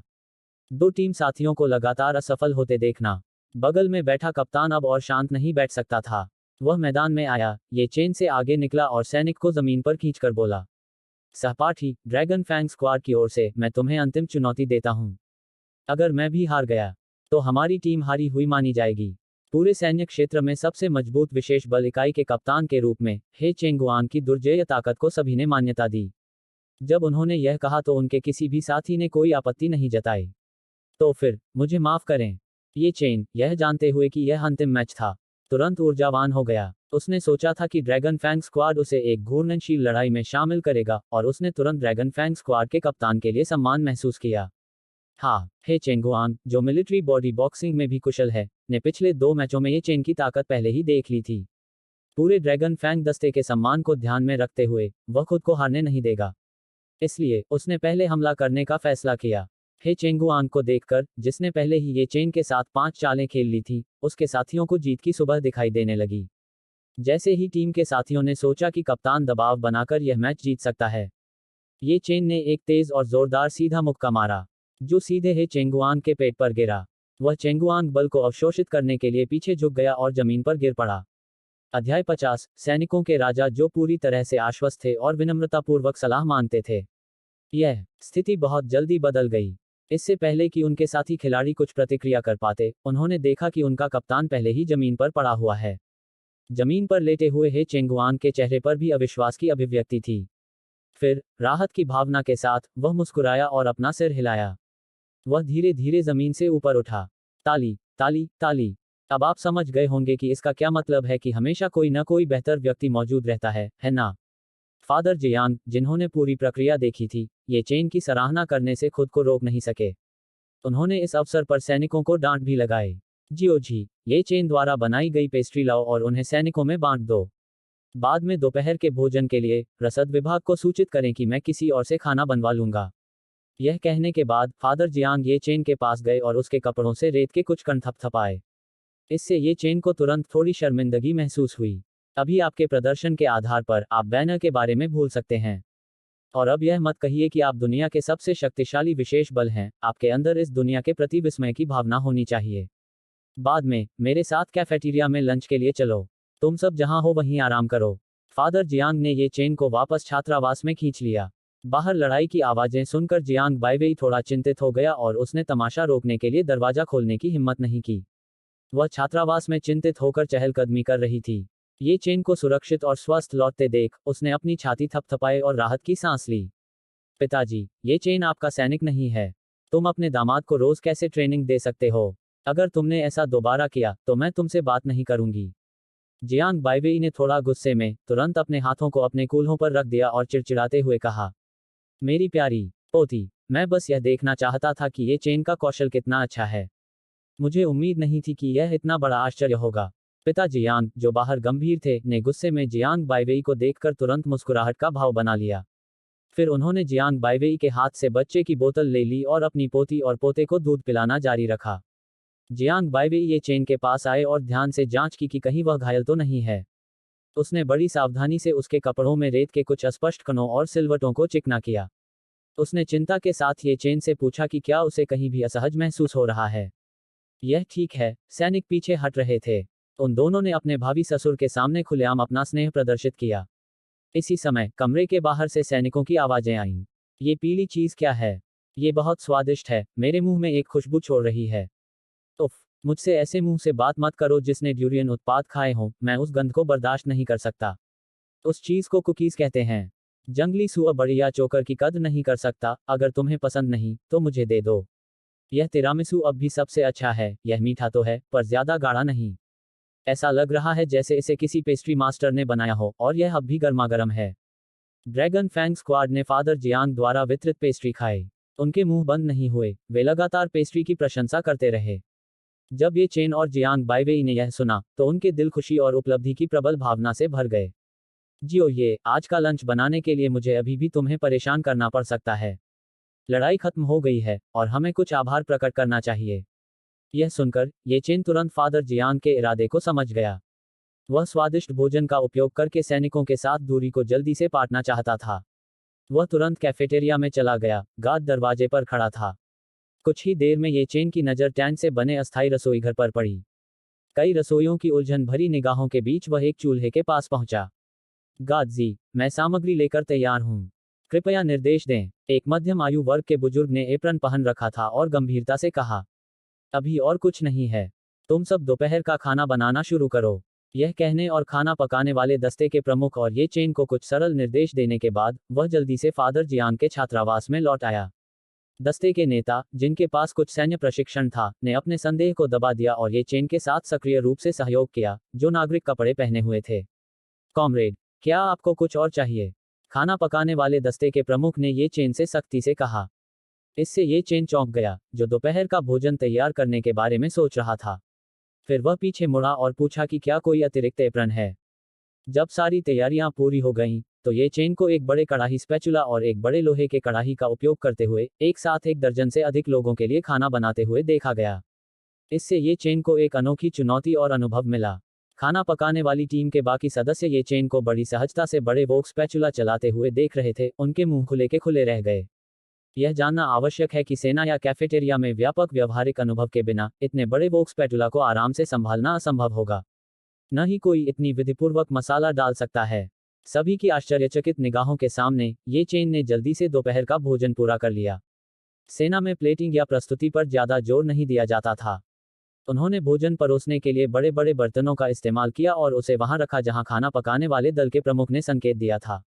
फिर वह अपनी याददाश्त का पीछा करते हुए वापस छात्रावास में पहुंच गया। छात्रावास के दरवाजे पर ड्रैगन फैंग स्क्वाड सैन्य बॉडी बॉक्सिंग का अध्ययन करने में तल्लीन था। ये चेन के आगमन से पूरी तरह अनजान था। ये चेन ने चतुराई दिखाते हुए उन्हें परेशान नहीं किया और सीधे छात्रावास में चला गया। उसने जियांग बाइवेई और उसके पिता को ऊर्जावान शिशुओं को चिढ़ाते हुए देखा। ये चेन धीरे से उनके पास गया और बोला, बाइवेई, अंकल जियांग, दोपहर का भोजन तैयार है। तो अब हम चलते हैं। मेरे प्यारे पोते, दादाजी तुम्हें खाने के लिए कैफेटेरिया ले जाएंगे। पिता जियांग ने अपने पोते की बड़ी बड़ी आंखों को देखा। वह इतना खुश था कि खाते समय भी उसे नीचे नहीं रखना चाहता था। यह देखकर ये चेन और जियांग बाइवेई ने शेष 3 शिशुओं को अपनी बाहों में पकड़ लिया। अंकल जियांग के कदमों का अनुसरण करते हुए वे बाहर चले गए। सब लोग ध्यान दें, लाइन में लगें, कैफेटेरिया को निशाना बनाएं, जल्दी से आगे बढ़ें। फादर जियांग ने अपने पोते को गोद में लेकर ड्रैगन फैंग स्क्वाड और कमरे के बाहर खड़े अन्य लोगों को कैफेटेरिया की ओर चलने का निर्देश दिया। इससे ड्रैगन फैंग स्क्वाड के सदस्यों के चेहरे पर ऐसे भाव आ गए जैसे वे कोई शो देख रहे हों। इससे सैन्य शिविर में भी उनका एक सुंदर दृश्य दिखाई दिया। जियांग बाइवेई को थोड़ा शर्मिंदगी महसूस हुई और वह चुपचाप ये चेन के पीछे छिप गई।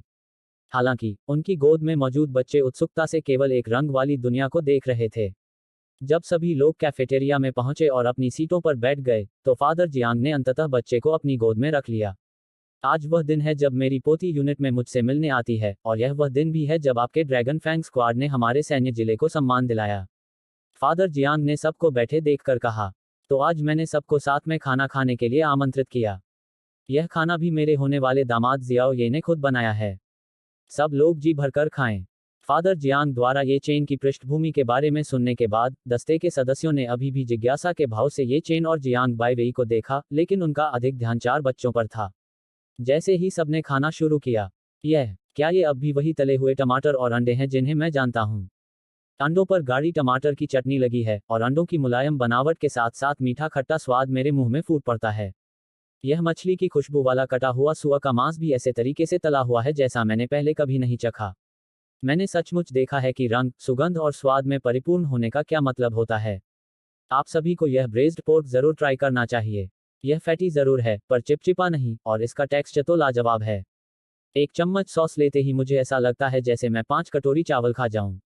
आमतौर पर सैनिक बिना किसी बातचीत के खाना खाते थे, लेकिन इस बार इसे एक उत्सव भोज माना गया, इसलिए निजी कमरे में टीम के साथियों ने खुलकर बात की। कॉमरेड ये, मुझे उम्मीद नहीं थी कि आप न सिर्फ कुशल होंगे, बल्कि इतने बेहतरीन शेफ भी होंगे। हम सचमुच आपकी प्रशंसा करते हैं। हमारा कैप्टन इतने सालों से मिलिट्री बॉडी बॉक्सिंग सीख रहा है, फिर भी वो तुमसे हार गया। सच में, जवान ही हीरो बनते हैं। कॉमरेड ये, मैं सोच रहा हूं कि क्या हम डिनर के बाद मिलिट्री बॉडी बॉक्सिंग पर अपने अनुभवों और अंतर्दृष्टि का आदान प्रदान कर सकते हैं। हे चेंगुआंग ने अपना कटोरा पकड़े हुए उत्सुकता से ये चेन की ओर देखा। ये चेन बेशक खुशी से सहमत हो गया। जैसे जैसे सभी लोग खाने की मेज पर बातचीत करते गए, उनके रिश्ते और भी घनिष्ठ होते गए। यहाँ तक कि जियांग बाइवेई, जो शुरू में सामाजिक रूप से थोड़ा चिंतित थे, भी बातचीत में शामिल हो गए।